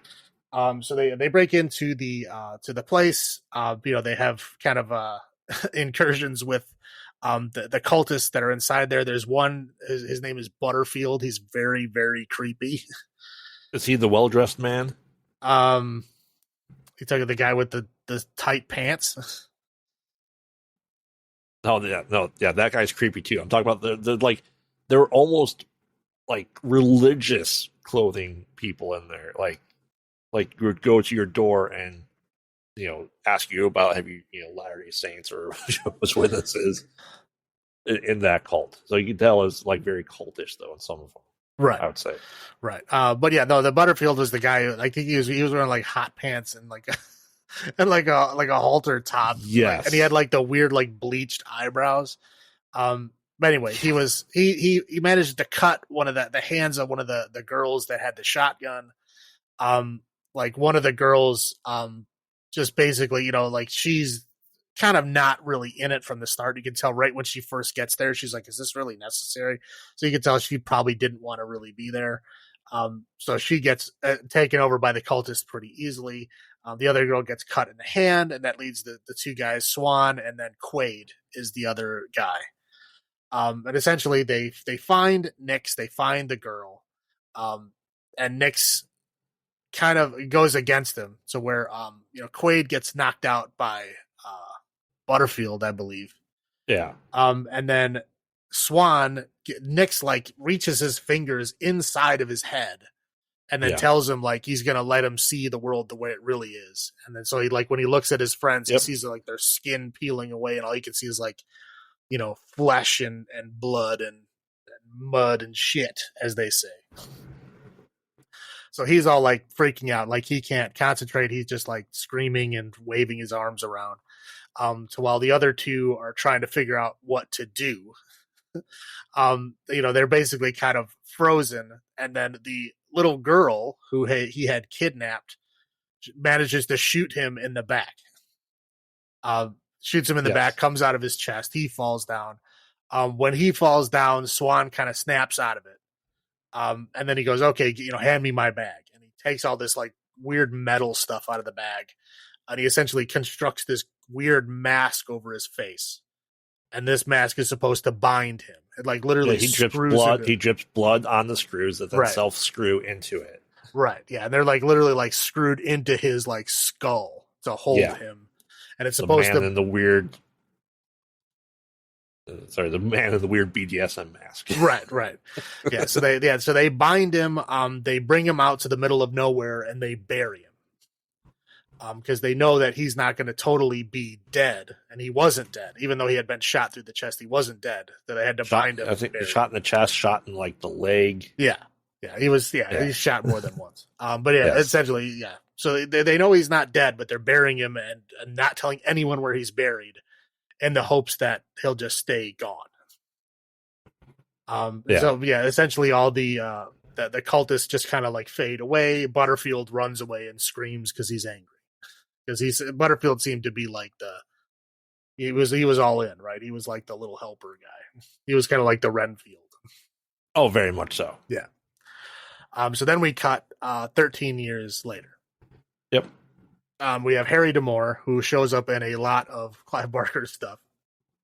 Like he's if there's ever a private detective or something, it's always Harry D'Amour. Anyway, played by Scott Bakula, who yep. Yeah, at this point was riding high off a Quantum Leap. Yeah. And pretty muscular, I must say. I'm just yeah, no, yeah, he looks good for this movie. He obviously tried. Yeah, you could tell there was going to be a lot of scenes with him with his shirt off, and he wanted to look good for it. Right. Yeah.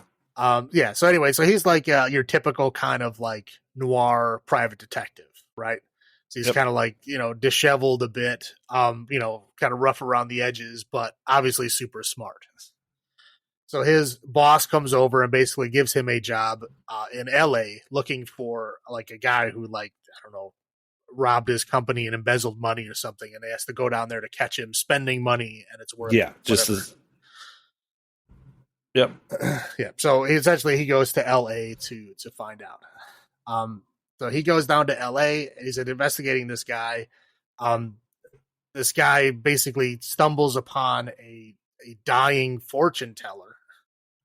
And then he goes in, the guy's like been stabbed, 10 times with scalpels. It's kind of like sticking out of his body. They must have dragged his face over a flat surface of scalpels. Right. As we see, that's how you do it. Right. Yeah, that's how you do it. In the movie universe, that's how it works. So he goes in there. He's attacked by what I can only describe as a skinhead high on meth. Or bath salts, yeah. Or bath salts, PCP, I don't know what it is, but he's just like screaming at the top of his lungs and just running and throwing his like whole body at him. Like whatever he's beating the shit out of him, he's knocking him out, and whatever he does, he keeps getting back up. So eventually he finally knocks him out, and he gets in the room with the fortune teller guy.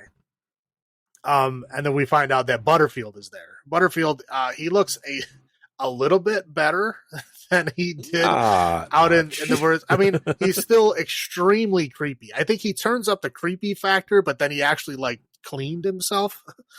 So he's clean, he's creepy, but now he's a clean creepy instead of that weird, like kind of feral child vibe he had going before. Now he's just like a creepy dude. He's got like the weird kind of like vampire widow's peak haircut. He's got like no eyebrows. He's wearing like a very like tight kind of V-neck shirt back before that was the cool hipster thing to do. He's got like these like skin tight, like orange snake skin pants. He's odd looking. Anyway, so he's the guy with the scalpels, and he's the guy that actually did that. And he doesn't actually attack Harry, but he says a lot of really creepy, weird stuff. Basically talking about how the guy that's being stabbed with all the scalpels is Quaid. This was the guy that was with Swan when they attacked Nix. And he's basically trying to get information out of Quaid onto where Nix is. He talks about some of the other people. Jennifer, who is the girl that got her hand cut, she's disappeared. No one can find her. And then he's like, they kind of allude to, Swan, like, everybody knows Swan, but they're kind of afraid on him because he's like the powerful one. Right. So Quaid is the guy that they're trying to get the information out of. And as he's doing that, crazy skinhead meth head comes screaming in again. Harry has to fight him again, and this time throws him out a window. And covers him in a sheet and then throws him out. Well, yeah. He gets caught up in the drapes when he falls out the window and falls, like 3 stories? Yeah. I think it's about 3 stories. So 3 stories, screaming the whole way down, and when he hits the street, he finally stops screaming. So then, Butterfield has crept out of the room during that fight, so he's gone. Harry's about to go chase after him, but then Quaid calls him back. Right. And he essentially just kind of tells him that he's going to be a part of this from now on, essentially, and that he, he's drawn to darkness, and no matter how he tries to get out of it, he's going to be a part of it, so he should try to help. And then he dies. Yep. So he goes back and essentially like, okay, well, I caught the guy that was selling the money. This fortune teller thing has nothing to do with me. So he's going to go back home. Now, Swan in this, new world 13 years later is a very, very famous illusionist. He's like the David Copperfield. Like everybody knows who he is, and he has a show that everybody wants to go to, and blah blah blah, all that kind of stuff. Right? He's great. Nobody knows how he does what he does. And he's fantastic. And he's got a wife, played by Famke Janssen. Yes. I think this was the first thing I ever saw her in that I can remember. This is before X-Men. Yeah. Yes. A couple years before. 5 years before X-Men. Right. So, yeah. So, I'm pretty sure this is the first thing I saw Famke Janssen. Anyway. So she is the wife of Swan, and she essentially hires Harry because she hears about him being involved with Quaid. And she's in on the whole thing that Swan and Nix and all that. At this point, we're not told why, but she knows. So she essentially hires Harry to find out what's going on, because with Quaid being killed and the Harry's statement to the police, it looks like they're going after the people that went after Nix, and she knows that Swan is going to be next. So she hires Harry to find out what's going on before it hits her and Swan. So he starts investigating stuff, and I believe like right after that is where I think it's that night, Swan has a new illusion show, right? And he goes, and Harry goes as the wife. Dorothea is her name. Mrs. Swan is Dorothea. So they sit down and they're watching the show. And the beginning of the show is all fantastic, right? He's like doing real levitation and doing like real magic, but everybody thinks it's an illusion. But when he does like this, like an escape thing from like, it's like a sword of Damocles type thing where like it's like all these swords in a circle above him, and he has to like unlock his hands and head and neck before the swords come down. And essentially he gets his hand and his head out, and then he fails after that and gets stabbed by like 8 swords. Yeah, it's a lot. I mean, and they like they keep dropping. I'm like, is he dead yet? How is he still alive? But yeah, he gets stabbed by a lot of swords, and basically dies. So they shut the show down. And Harry gets backstage, of course, because he's with the wife. And they see the very clearly dead guy, right? So and then Harry, when he's kind of investigating around, he sees something underneath the stage. So he crawls down there to see what it is, and of course it's crazy screaming skinhead meth head again, who has survived the fall from the 3rd story and gotten away. So now they're fighting. Well, I mean, meth makes you not feel pain, right? I guess. I said I think it's supposed to be PCP, because I think PCP was the big drug in this time period. So where it was like, because bath salts weren't around yet. Meth wasn't as big as it is now. I think PCP was the drug for crazy people back. Sure, let's go with we'll just stick with right. So essentially the big showdown with him, Harry gets the crap beat out of him. I mean, he gets beat up bad. But anyway, he does manage to finally shut the guy down. He stabs him with like this big pipe thing that has red sand come out of it, right? Which was used earlier in the show. So Butterfield was there, being creepy as always, basically trying to get information out of Harry, but finding out that Harry doesn't really know anything at this point. So he kind of slinks out while they're fighting. At this point, it looks like Meth Head Guy is finally gone. So Harry has to check in with the police, describe what's going on. And at this point, they don't really, believe him as to what's going on, because at this point, he said that he's seen this, the meth guy before, and he walked away from the window, and they didn't see that anyway. So they're just kind of like, yeah, we'll take this under advisement, but they don't really have any directions to go in. So Harry is investigating on his own. He follows up on the Jennifer, who is the 3rd girl who disappeared. He goes back to Quaid's place to search again. He finds his little hidden address book that has her address and phone number. So he goes to find her. Yeah, I guess we at this point, the guy that works for Dorothea, the wife, is the guy named Valentin. Yeah. He's got like a butler, I guess. Like a butler, but like an Alfred butler, a guy that like does everything kind of stuff. Anyway, so he's been the guy that's been the kind of the go-between between Harry and the wife up until this point.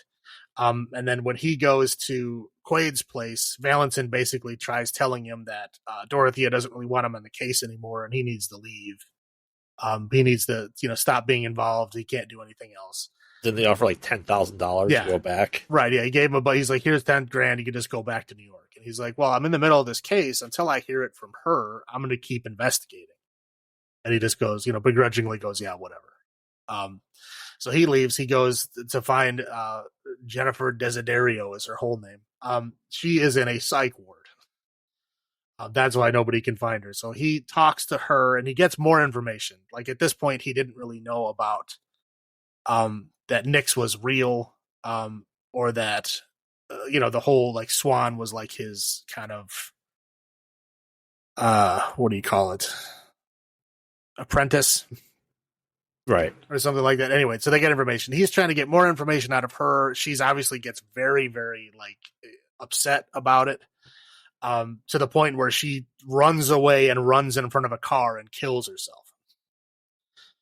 So he does get a little bit of information, but not quite enough, right? So he knows that Nix is a real person. He knows that Swan was like his apprentice, but that's it. That's all he's got. So at this point, he's like, okay, well, we know Nix is a magician. Swan was a magician. Hey, let's go to the magicians to try to find more information. Magic Castle. Right. So he goes to the Magic Castle, like the literal Magic Castle. But he's talking to like, a bunch of illusionists and stuff. And he tries to get more information. He ends up pissing off like one of the head guys. And he says anyone who's talking to him was not part of my crowd anymore. Right. Yeah. Yeah. Essentially, he tries to like, he's like, well, what about Swan? I heard Swan did real stuff. And this guy was like very upset. Like, it's not real, whatever. He gets very upset. He pisses him off and he basically, alienates himself from like the whole Magic Castle crew. Yep. Except when everybody leaves, there's a guy that kind of calls him off into the shadows. This guy, Billy. And he's like, hey, if you ever need anything, let me know. Like, I don't really like those guys. I know there's more to it, but they won't tell me anything, because I'm locked out. I'm not in the inner circle. But if you ever need any help with anything, let me know. So at this point, he's got more information, but he needs even more. So him and something happens in the meantime, but anyway, we'll just finish up this storyline since we're out of here. Is that him and Billy break into the Magic Castle later on. To the locked room. Yeah. To like only 3 keys. Right. Which have access to this room. Yeah. Right. So they break in there looking for more information. They end up finding a symbol that the crazy meth head guy had carved into his forehead.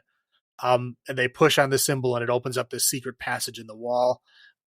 There's a trap that almost cuts off their hands, but they get the files out and it's like files about Nix, basically showing that Nix was a real magician. Like he could actually do real magic, not illusions, like real stuff. Right. Yep. Yeah. So they essentially, they get out of there. I think, where do they go right after? Is that, I think he goes back to Dorothea to kind of report on everything that he's found at this point. And that, basically finds out that Valentin has been lying to him. Like Dorothea did not tell him to leave or anything like that. He was just trying to get rid of him. And this is where they bone. Yes. They bone. Right. And the director's cut, this boning scene is a lot longer than in the theatrical version. So basically, then they get the whole information. Dorothea was the girl that was stolen by Nix to get 13 years ago. To get Swan to come out there. So she ended up marrying and staying with Swan because, again, Swan saved her. And she knew that Swan was the kind of guy that, he's not really going to have a wife or anything. Right. Right. So she stays with him, not really because she loves him, but because she feels obligated to him. But now that he's dead, she can do what she wants, which is why she bones Harry. Right. And then afterwards, like Harry's kind of like walking around without his shirt off. Yeah. And he gets like attacked by like a bloody ghost or something. I don't know what the hell to call that thing. Bad, like, screensaver from Windows 95. Right. Well, it eventually it turns into that when he kind of like folds and infolds himself with like, I guess, I don't know, like it looks kind of like paper, but it's like, kind of looks like it's folding in and out of a dimension, but it's like really, really bad CGI. Origami paper man. Right. But yeah, when he's this kind of there, it's like, it looks like a weird like blood ghost. Anyway. Yeah. So this blood ghost, like, kind of messes with him and sends like fire snakes after him and like all kinds of weird stuff. It essentially chases him back into the room in the house where his body is apparently still being kept in the coffin. Right. So yeah, his body is in the, coffin. Dorothea basically says like, yeah, it was his wishes not to be embalmed, not to have an autopsy, not to have anyone mess with his body. Just leave it alone and, leave it here. We'll have the wake and then we're burying him tomorrow, I think. Or whatever. Yeah. So essentially Harry, after this whole attack, opens it up. Rips his jaw. Yeah, rips his jaw off the body, which like explodes in like, plaster dust, and essentially is like, it's like a plaster skeleton with like a fake skin over it. So at this point, they realize that Swan is not dead. Right. Swan doesn't actually make himself known at this point in time, but they basically figure out that whatever this thing was that attacked him was essentially Swan being mad that he boned his wife. Yep. Which is, I mean, I guess not really surprising. Right, yeah. Right. So the next day they have the funeral. Harry, I guess, kind of smartly decides that he's probably going to try to show up to his own funeral. So he waits around and he basically sees a guy that looks a lot like him. And he chases him back to like this like hidden kind of sewer hideout, I guess. That's fair, yeah. And essentially it is Swan. He's wearing like a fake mustache and a hat. That was his whole disguise. Yes. So he confronts him and he basically says that, yeah, I faked my death so that they would stop chasing me, because he was trying to save Dorothea. He was hoping that if his, kind of investigation ended at him, they would leave her alone and they would stop looking for her.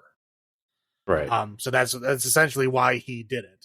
And then Harry is now saying like, okay, well, at this point, everything's blown up. Like, Dorothea is in severe danger. Nyx is coming back. You need to do something. And he kind of sort of begrudgingly agrees, but not really. Right. It's kind of like a nihilistic agree. Yeah. And then so he agrees to help. And at this point, Butterfield kidnaps Valentin and tortures him because he actually knows where Nyx is buried. So he tortures him to find out where Nyx is. They're all just trying to figure out where, Right. Yep. And he also kidnaps Dorothea. So basically so Butterfield brings Valentin and Dorothea to where Nyx is buried. They dig him up. He's still there and still alive. They dig him up. They bring him back to the derelict house in the desert. Harry and Swan are behind them. They find the hole. They find Valentin still in the hole. Valentin doesn't last long, but he says, basically, yeah, they got him out. Dorothy is with them. You need to go to the house. They want you to follow them there. Right. So they go to the house. I guess there's a cool scene of all the cultists being called back. Did you watch the director's cut, or did you watch the theatrical version? Theatrical. Okay, so you might not have seen the scenes. I'm pretty sure this entire series of scenes is cut out of theatrical version. Is all of the cultist people that they had focused on, they show all these cool scenes of them. Basically, like they show like this guy who's wearing like a mailman outfit, when he's like packing a bag, and as they like pull the camera back, you see that he's murdered his wife and stuffed her in the closet.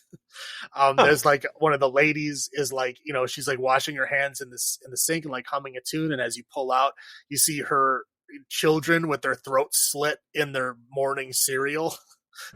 And her husband is just dead on the floor with his throat cut. I mean, it's like a couple of scenes like that, and they show them like I think there's another scene of like them in the mirror, like literally shaving their head with a knife, like to the point where they're bleeding out of their head. Just a really, really cool scene, but that was the scene that made me realize that I was watching a different version because I really liked that scene. I really thought it added more, you know. And it isn't in the director's cut, it isn't in the theatrical version. And if it is, it's very, very short and neutered. But yeah, I don't think they do that at all. Just when they go back to the house, the cultists are this already there. They don't show them being called back. Anyway, so they get all called back. So they show up to this house in the middle of the woods. Nyx is basically saved by Butterfield. He takes the metal mask off of his face. Nyx is like immediately disappointed that Butterfield is the one that saved him, and he kind of like slaps him away. He grabs Dorothea because he remembers her that she shot him. So he like grabs her and he like goes to the cultist people like, "Oh, are you ready for me to return?" And they're all like, "Oh, yes, we're ready." And they like start kneeling on broken glass, and you can see like they all like shaved their heads with knives and they're all like bleeding and stuff. Anyway, so he basically says, "Yeah, I came from the grave. Now I have to give them something back. I'm giving it all of you because you're not worthy." So he said he kills all of his own cultist people by like making it rain inside the house and making the floor mud, and then they all get like sucked down into the mud. Right. And then he makes like a big like bottomless pit underneath him that he's like hovering over with Dorothea. But yeah, everybody else is dead. That's when Swan and Harry come in. There's a bunch of fights back and forth. Like Swan fights Nyx, Butterfield fights Harry. I mean, it's kind of all over the place. Anyway, Nyx pretty much beats the crap out of Swan, like breaks all his bones and stuff, gets in his head and basically takes him out. He kind of does the same thing to Harry. He did the same thing that he did to Swan earlier in the movie, to where he, makes him see nothing but goofy, weird flesh and stuff. And then Dorothea, again, is the one that has to, like, save them by getting a gun and shooting him in his, like, weird little head. Like, he had this, like, I don't know, like, a little tentacle coming out of his head or something.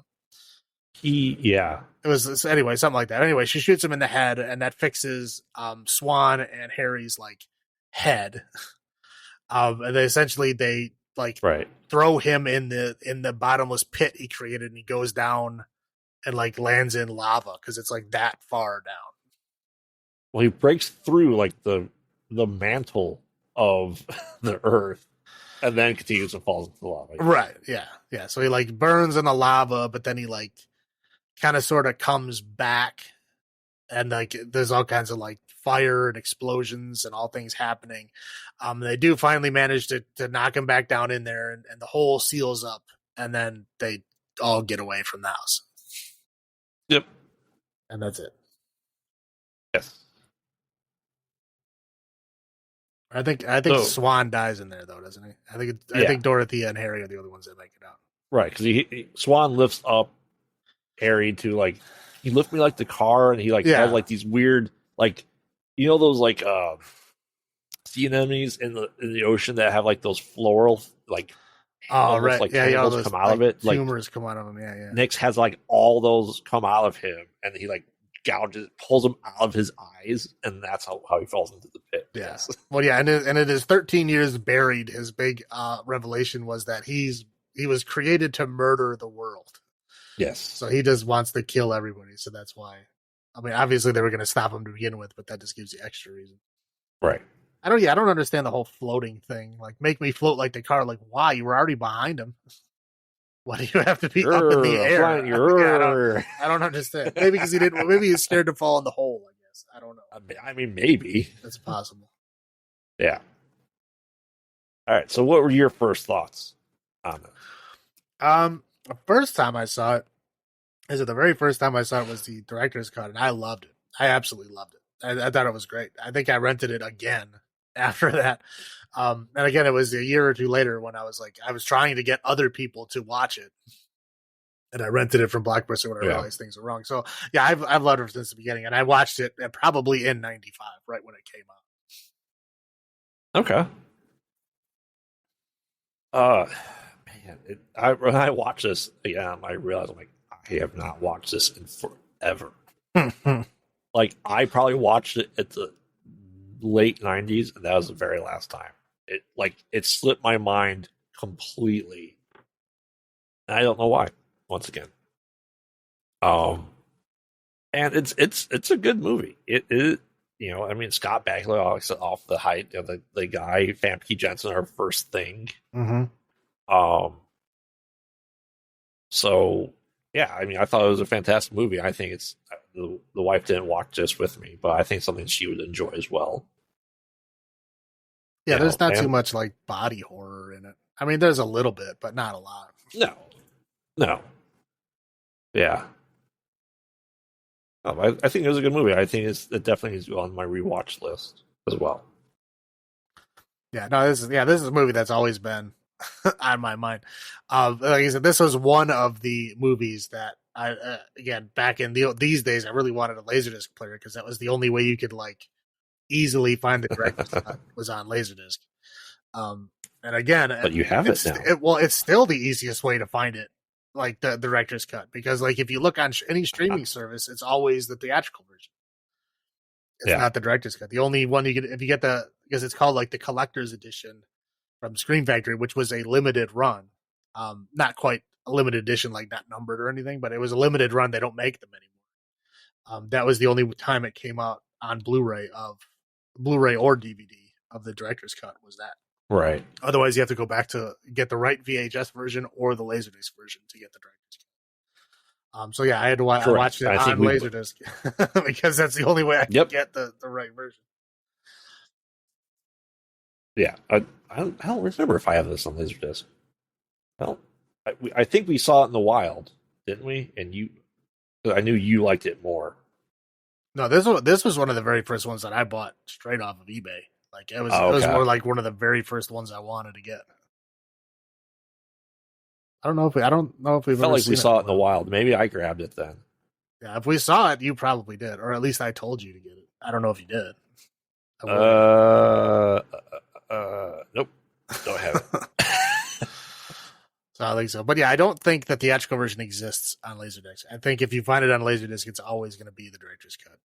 Okay, well now I have to get on Laserdisc so I can watch the director's cut. Well, I am in the process of trying to find the most cost feasible way of buying the collector's edition because I really want to have like a good copy of it. Right. But if I give it to you, or if I get it, I'll give it to you. Well, I'll let you copy it anyway. There you go. That works. Not illegally, of course. Right. The legal way. Right. So, highlights for you though. Highlights of this, it's the same thing. Usually I'm going to say this with all Clive Barker. Well, we've done all three of his movies that he's directed now. But there's always more lore to it. There's always like more going. You really feel like you just scratched the surface. Like you find out just enough you need to know to get this story to move forward, Right. But there's still so much more out there. And I've read several of his books that kind of directly relate to Lord of Illusions with the whole magic aspect of it. And yeah, there's a whole lot more. I read like The Great and Secret Show in Everville, which is like a 2-parter. And yeah, there's a whole lot more of the whole magic stuff. And there's a whole lot more stories where that came from. So yeah, this movie really just barely scratches the surface of it. There's a whole world beyond. Yeah. Yeah, that's fair. It's I like the play of the head guy at the Magic Castle is like all the saints stuff like that. Any miracle that you've ever heard of, give me time, I can recreate it. Yeah, was it Vinovich? Was his name or something like that? Yeah, something like that. He's a character actor that you recognize from a lot of stuff too. Oh yeah, I just don't remember his name. But I think I like the fact that the world of magic is the I'll say magicians, the illusionists that aren't real versus those that are. I like that back and forth. of that. There are people that have powers versus people that just pretend to have powers. And that's always that big debate. They even debate about that in the movie. If the big thing about Houdini being like a spiritualist, right? Which is, I don't think that's true because he was like a very anti-spiritualist. He was debunker. Yeah, I was gonna say he would try to get people having seances and stuff, and he would call them out. Like he was like very anti-spiritualist. Yes. So I was like, when they say like, "Oh, I heard Houdini had spirit guides," I'm like, I'm pretty sure that's not true, but whatever. Well, I mean, he did in the way that he was. I don't think he was trying to necessarily always debunk. I think he's looking for the real deal, but he saw all the charlatans out there, so he's getting rid of the charlatans to try to find that real deal because he was obsessed with death. Yeah, that's fair. You know what I mean? So I think that's why he was debunking. He's like, "You're not real. You should stop it. You're not helping anyone." Right. And we need people like that. Let's face it. Yeah, we do. So, what about low points for you? Low points is, I mean, very obviously the CGI in this movie is very, very bad. I mean, to be fair, this is like 95. This is like, the dawning of CGI. I mean, if you have like $1 billion, you can make it look decent, but they didn't have $1 billion, so it doesn't look very good. No. I mean, there's kind of limited uses of it. I mean, it's really only like when Swan's attacking him in the house is the big use of it. But yeah, it's very, very obvious that it is extremely early CGI. Right. Yeah, I agree with you on that low point. It was awful. It takes it out of the movie. And, you talk about, we always talk about like George Lucas, doing the special editions. This would be so much better if they were able to go in there and have it be what they wanted it to be. Right. And just throw it on a 4K. I think if you could do it right, the movie would be damn near perfect without that taken away. That's fair. I mean, yeah, but I mean, literally on the director's cut, like, I mean, Clive Barker talks about the whole thing of like, this is the version of the movie I made. Right. The other version is what the studio wanted. This is what I made. So, I mean, maybe you could get him to. I'd love for him to go back and go, okay, this is the vision I wanted for this scene, and fix it. Yeah. Well, again, he did that with Nightbreed. He did it in 2014. Like, yeah, I still have all the stuff. Let's do it the right way. And he did. Yep. Yeah. All right. So how many Tribes of the Moon out of 10 do you give this movie? I will give this movie 9 Tribes of the Moon out of 10. 9? Yes. Very fair again. I didn't like this one as much as Nightbreed, so I'm gonna go to a 7. But this is just because I've only watched the theatrical, so no, that's fair. I think I think it could go more when I watch the director's cut. Yeah, and again, the director's cut. I have to borrow the Laserdisc from you. Yeah, it really just feels like the whole version of it. Like I said, when I watched that theatrical version, I really felt like stuff was missing. But that was because I had already seen the superior version prior to that. Right.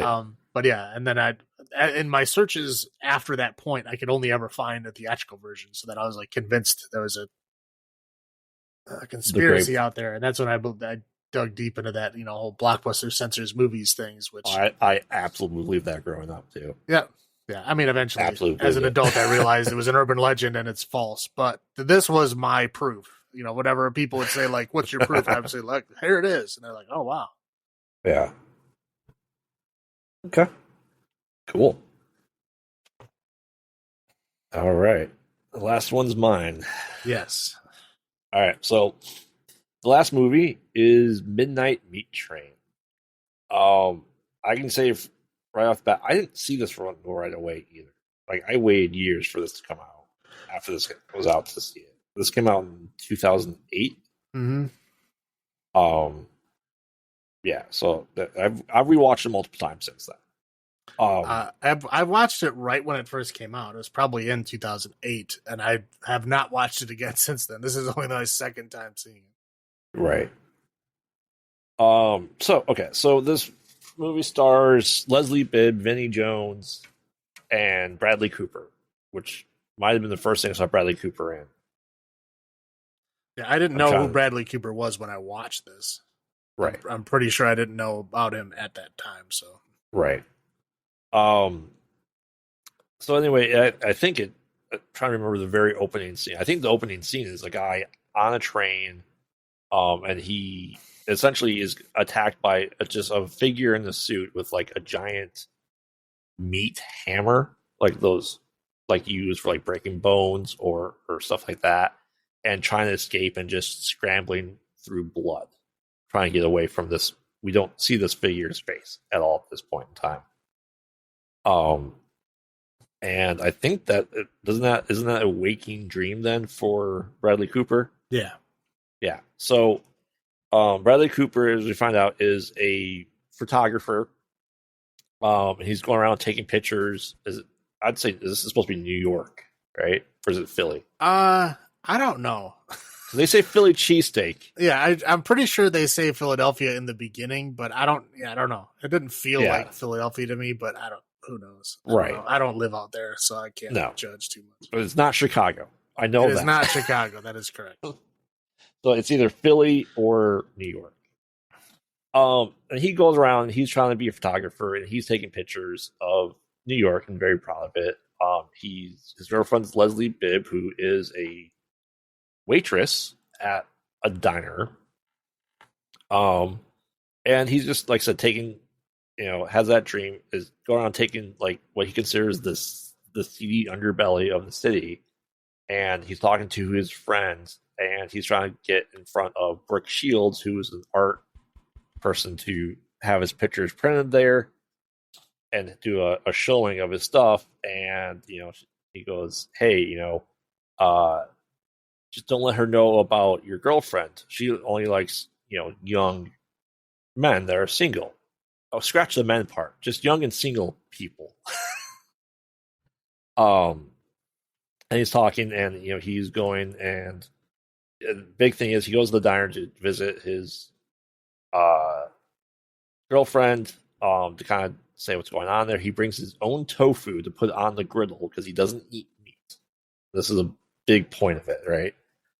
And that's where they talk about the Philly cheesesteak. Like, you want that bean curd on the stuff, blah, blah, blah. He's, talking up with the line cook, the head cook, who ends up being a protege of House in the movie House. And he immediately recognized him. And he goes to our person. He's like, you are too fast with taking the picture. You're not seeing what I want to see is the rawness. I understand what you're coming from, and I agree with you. But I want to see what happens when the homeless person touches the guy in the business suit. I want to see what's there. Wait around and see what happens. That's where you're going to get more of your stuff. Your picture's always a couple moments too soon. Come back to me when you have this in place. And so he goes, okay. And, it's bothering him enough that, he's like, okay, I need to get this. This is my dream. This is what I want. And he wakes up at like 1:10 in the morning. He just goes out into the street and trying to find more of the underbelly of the city.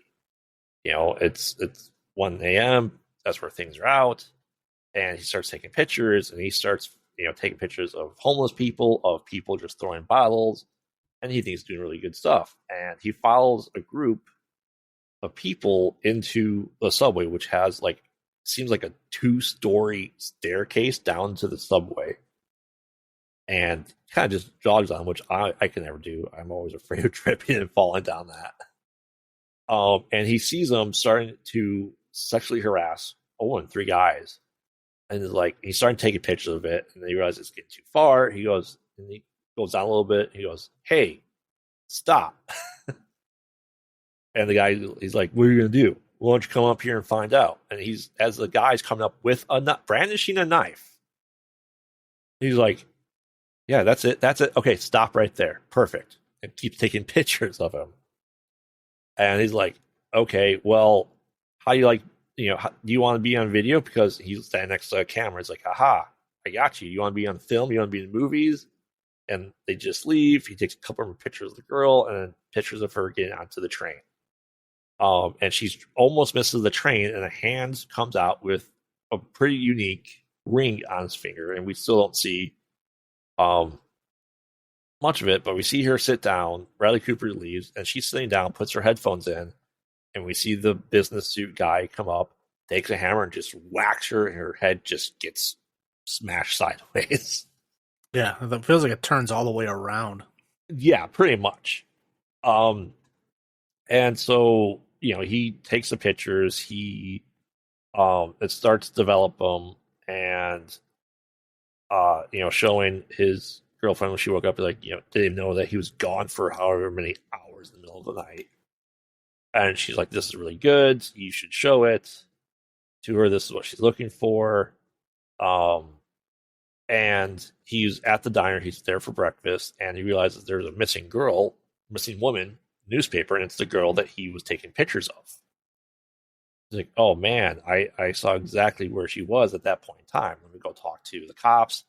He shows them the pictures. This is last stuff. He's like, cop goes, have you thought about publishing in the tabloids? He's like, no, I haven't. They paid good money for this because she was a model. And all this stuff. And he takes a couple of pictures to the art dealer, Brooke Shields. She goes, this is perfect. Get me 2 or 3 more shots like this. You can have your own stay in the gallery. We can display them, and you'll get paid. All that stuff. So he's really excited about that. I think this is where he doesn't bone his wife in the restaurant at this point in time, does he? No. Her girlfriend? Okay. Yeah, that's a little later. Yeah, no, this is when he goes out looking for more shots, and that's when he finds Bulletooth. Yeah, and he just kind of sits on a bench for a long, long time. And then he eventually I think, is this when he meets Vinny? Is this when he sits next to him on the bench? Well, he's sitting on the bench, and he sees him come up the escalator, and then he starts following him. Yeah, then he starts following him. He follows him to the his hotel and leaves him there. Right? Well, yeah, he's walking behind him because that's what he did with the 3 people before. He's found people that he was like, okay, these guys are going to do something up to no good. I'm going to follow them and take pictures of it when it happens. So this guy immediately looks like dangerous and violent. So he's like, I'm going to follow him to see what he does. And as he follows him around a corner, like he knows that he's following him, and he grabs him and just kind of like stares at him, and it scares him. He's like, I'm sorry, I just wanted to take your picture. And then that's when he just leaves and goes into his hotel. Okay. But he took a picture of the hotel, so we have proof of that. Right. But he was still interested enough to want to follow him again. He sits out the same spot, or does he wait at the hotel? I don't think he waits all night, but I think he stakes him out and follows him. Right. And he ends up realizing that he works at the local butcher processing plant, I would say. It's a slaughterhouse. But he does get slaughterhouse. And he does get a couple more pictures. He shows it. She's like, all right, we'll set up for your show.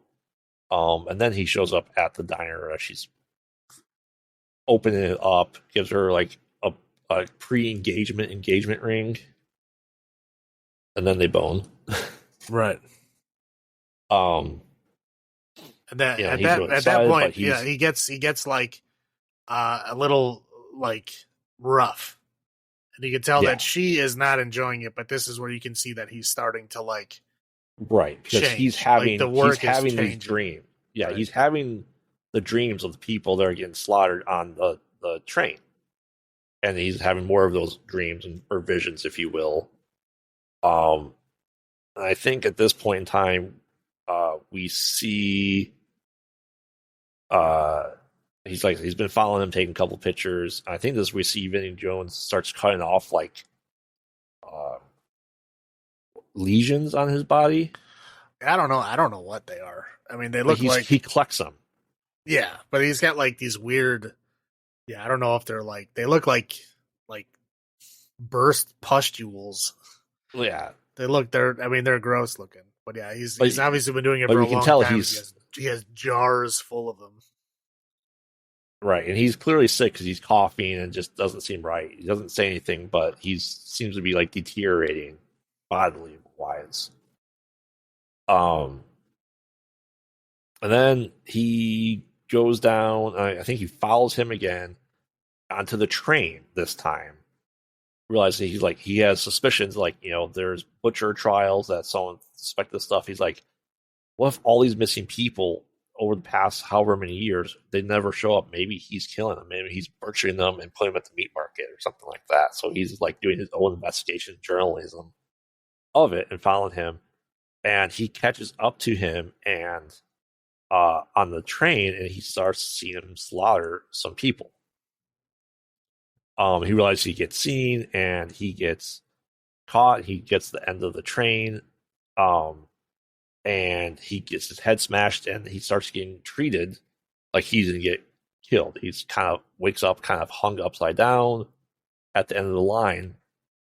And he kind of gets attacked and roughed up and like a weird symbol carved onto his chest. He manages to get out and escape. He realizes he's in the meat market or the butcher facility, and he's been missing for I don't know how long at this point in time. He meets up with his friend at the diner. He starts to eat meat, which is a sign that something's different about him. His girlfriend gets mad. He's like, why aren't you let me in? You disappeared. What's going on? We had to call an ambulance, all this stuff.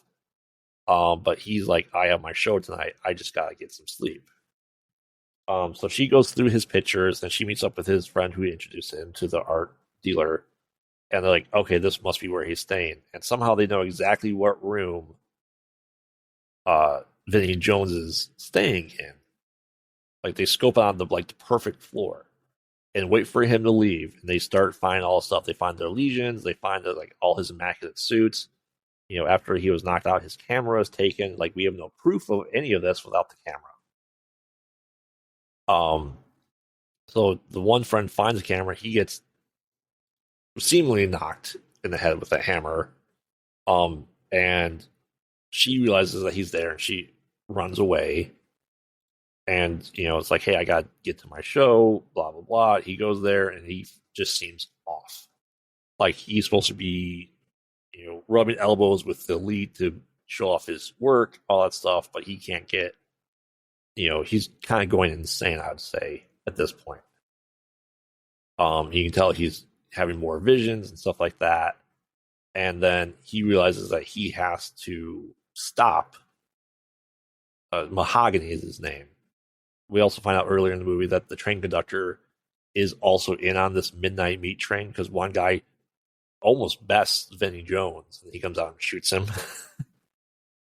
So it's not just a Vinnie Jones thing Mahogany doing by himself, that this train purposely gets off the rails and does end up stopping at the meat market, right? Butcher shop, right? And he gears up he goes to the butcher shop. He knows how to get back down to the end of the line, and he gears himself up with the butcher's apron, a bunch of knives, and all that stuff, ready to stop this guy from doing this anymore. And he goes to catch the train and realizes that, his girlfriend was on that train, and he sees her very slow motionally going between cars, which I don't know how he would ever see that. You can't see anything on this train, so he's watching them go by. But anyway, he runs, grabs a hook, and hooks onto the train. She's on the train, realizes that her friend is there naked, hung upside down with the meat hooks to the ankles, like the cattle and other livestock. And then Bradley Cooper then has a showdown with Mahogany.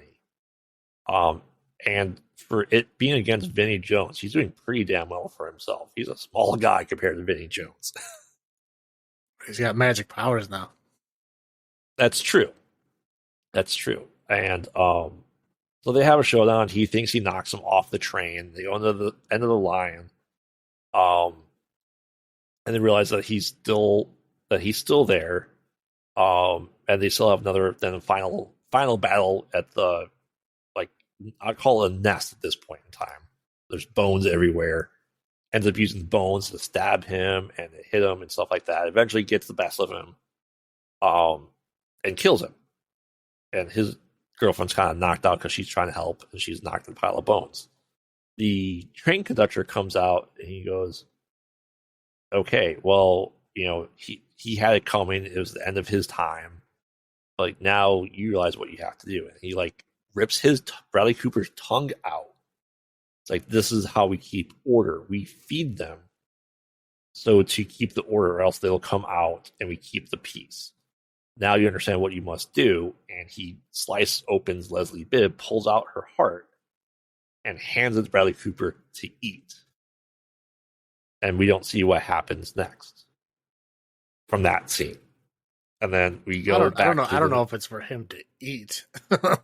I assume it's for him to eat. I assume this is legions of sicknesses from eating people.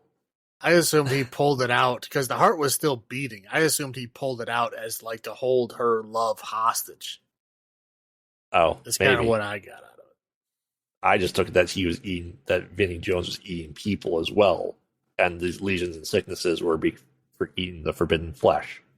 I think the sickness was just because he had been doing it for so long, because they kind of alluded to that these creatures existed before people, right?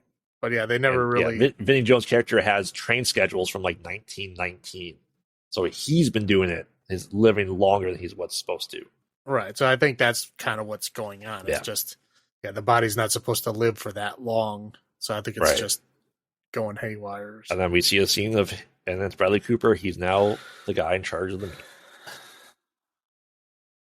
Yeah. But then it goes full circle at the end. Yeah.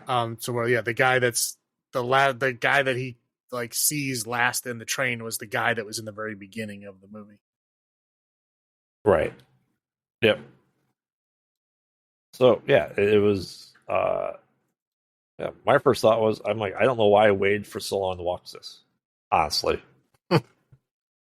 I thought it was really good. I thought it had a bad ending, which viewers and listeners know that we both love bad endings. Yeah, it was an unexpected ending for sure. Yeah. So yeah, I thought it was pretty good. I like it a lot. What was your first thoughts on this?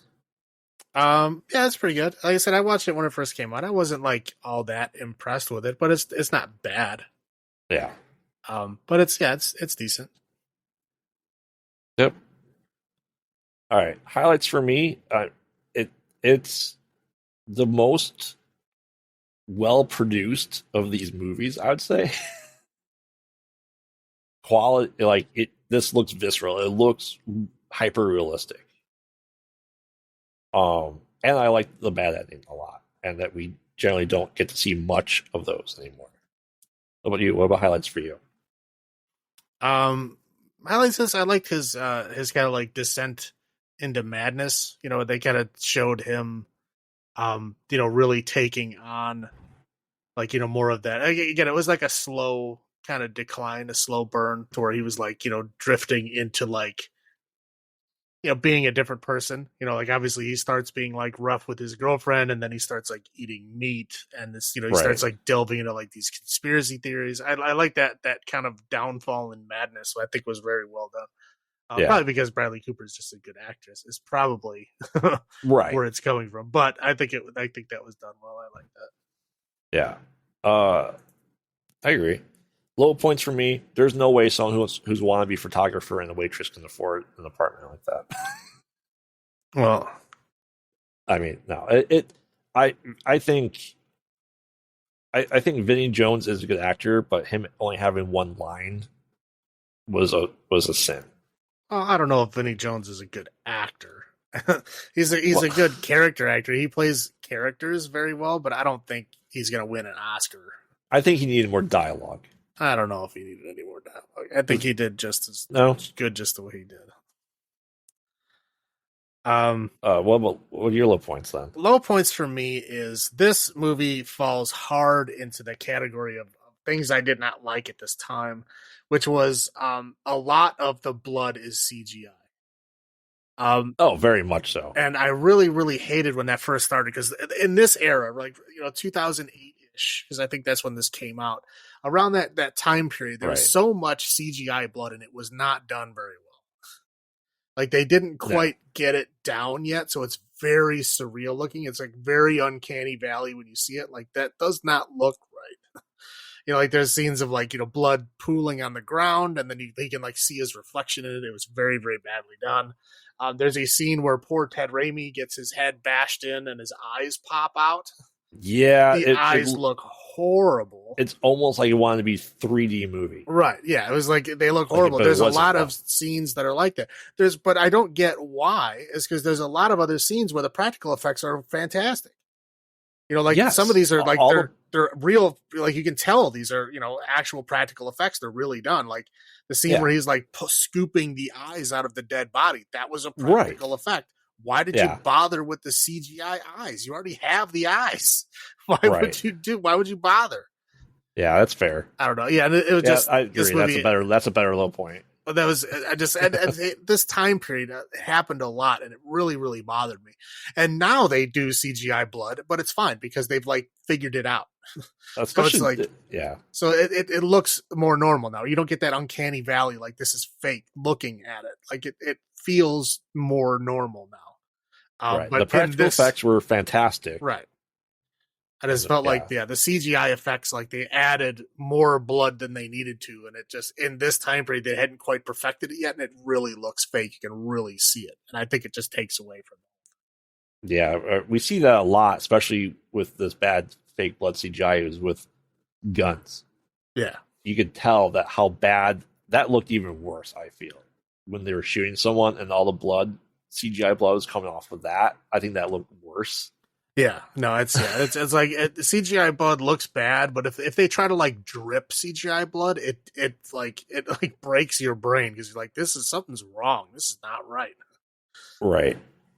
Yeah. No, yeah, you're right. That's better low point.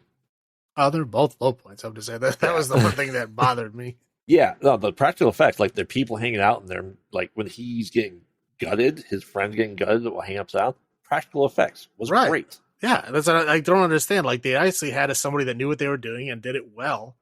I mean, there's a lot of like blood on the ground in this movie, and like it looks good. I don't understand why they use this goofy CGI blood. You obviously have gallons of fake blood around. Why are you bothering? Buckets of blood. Yeah, right. I mean that's I don't know. Maybe they just wanted to be artistic and they couldn't do it. I guess maybe it was like, oh, we should have done that in post production. It's like, hey, wait, we have CGI, we can do that, right? Or maybe they tried doing it, it didn't turn out the way they wanted it, so they just realized they had to do it that way. That's my guess. It's possible. I don't know if we'll ever know. All right. Number of Tribes of the Moon out of 10 for me. I like this movie. I think it's an underrated. I mean, all of these are underrated movies and kind of forgotten about. All four of these, I would say. I'm going to go ahead and give it an 8. Tribes of the Moon out of 10. What about you? I will give it 6 Tribes of the Moon out of 10. 6. So you need a beer or two to watch it again. Yeah. I said it's not bad. It's just not my favorite. That's fair. You like more Clive Barker-ish. Yes. Well, yeah. Nightbreed and Lord of Illusions have been 2 of my very favorites for a long time. Well, like I said, out of the horror genre, probably my 3 favorites outside of like the sci-fi horror stuff would be Hellraiser, Nightbreed, and Lord of Illusions. Those are like my 3 favorites, and those just happen to be the 3 movies that he directed. So. Right. I'm apparently a big Clive Barker fan. I didn't really understand that at the time, but now I do. Yep. All right. So you want to bring us home? Sure. Okay. Stay tuned for next week where we continue our reviews on the horror side of M. Night Shyamalan for real this time. Maybe. Maybe. We'll see. But this one we're doing Old, The Visit, The Happening, and the newest entry that we're going to go see in the theater is Knock at the Cabin. And we'll continue our rants. I know I will have at least probably 2 at the very least. One for sure. Yeah, 1 for sure. I know for sure. But one which I'm one that pretty is. sure because I haven't seen it. One of these is Yeah. actually decent, and one I have not seen at all. So, well, actually, two I have not seen. Well, the reviews are saying that this is his best movie since The Village. Now we all know how we feel about The Village. So I don't know. Does that mean it's gonna be another stupid twist like The Village was? I really hope not. We don't know. I don't know why people think The Village is a good movie. That's what really upsets me. Yes, maybe if they said since The Sixth Sense, sure, I'd be all on board for that. Right. But since The Village, The Village is probably like the movie I hate the most of his. So that's not saying much for me. Yeah. But yeah, all right, for really real this time, unless catastrophic things happen. Yeah. So this has been Graveyard saying, "Have you checked on the children?" This is Salem saying, "Long live the new flesh." Good night. Night.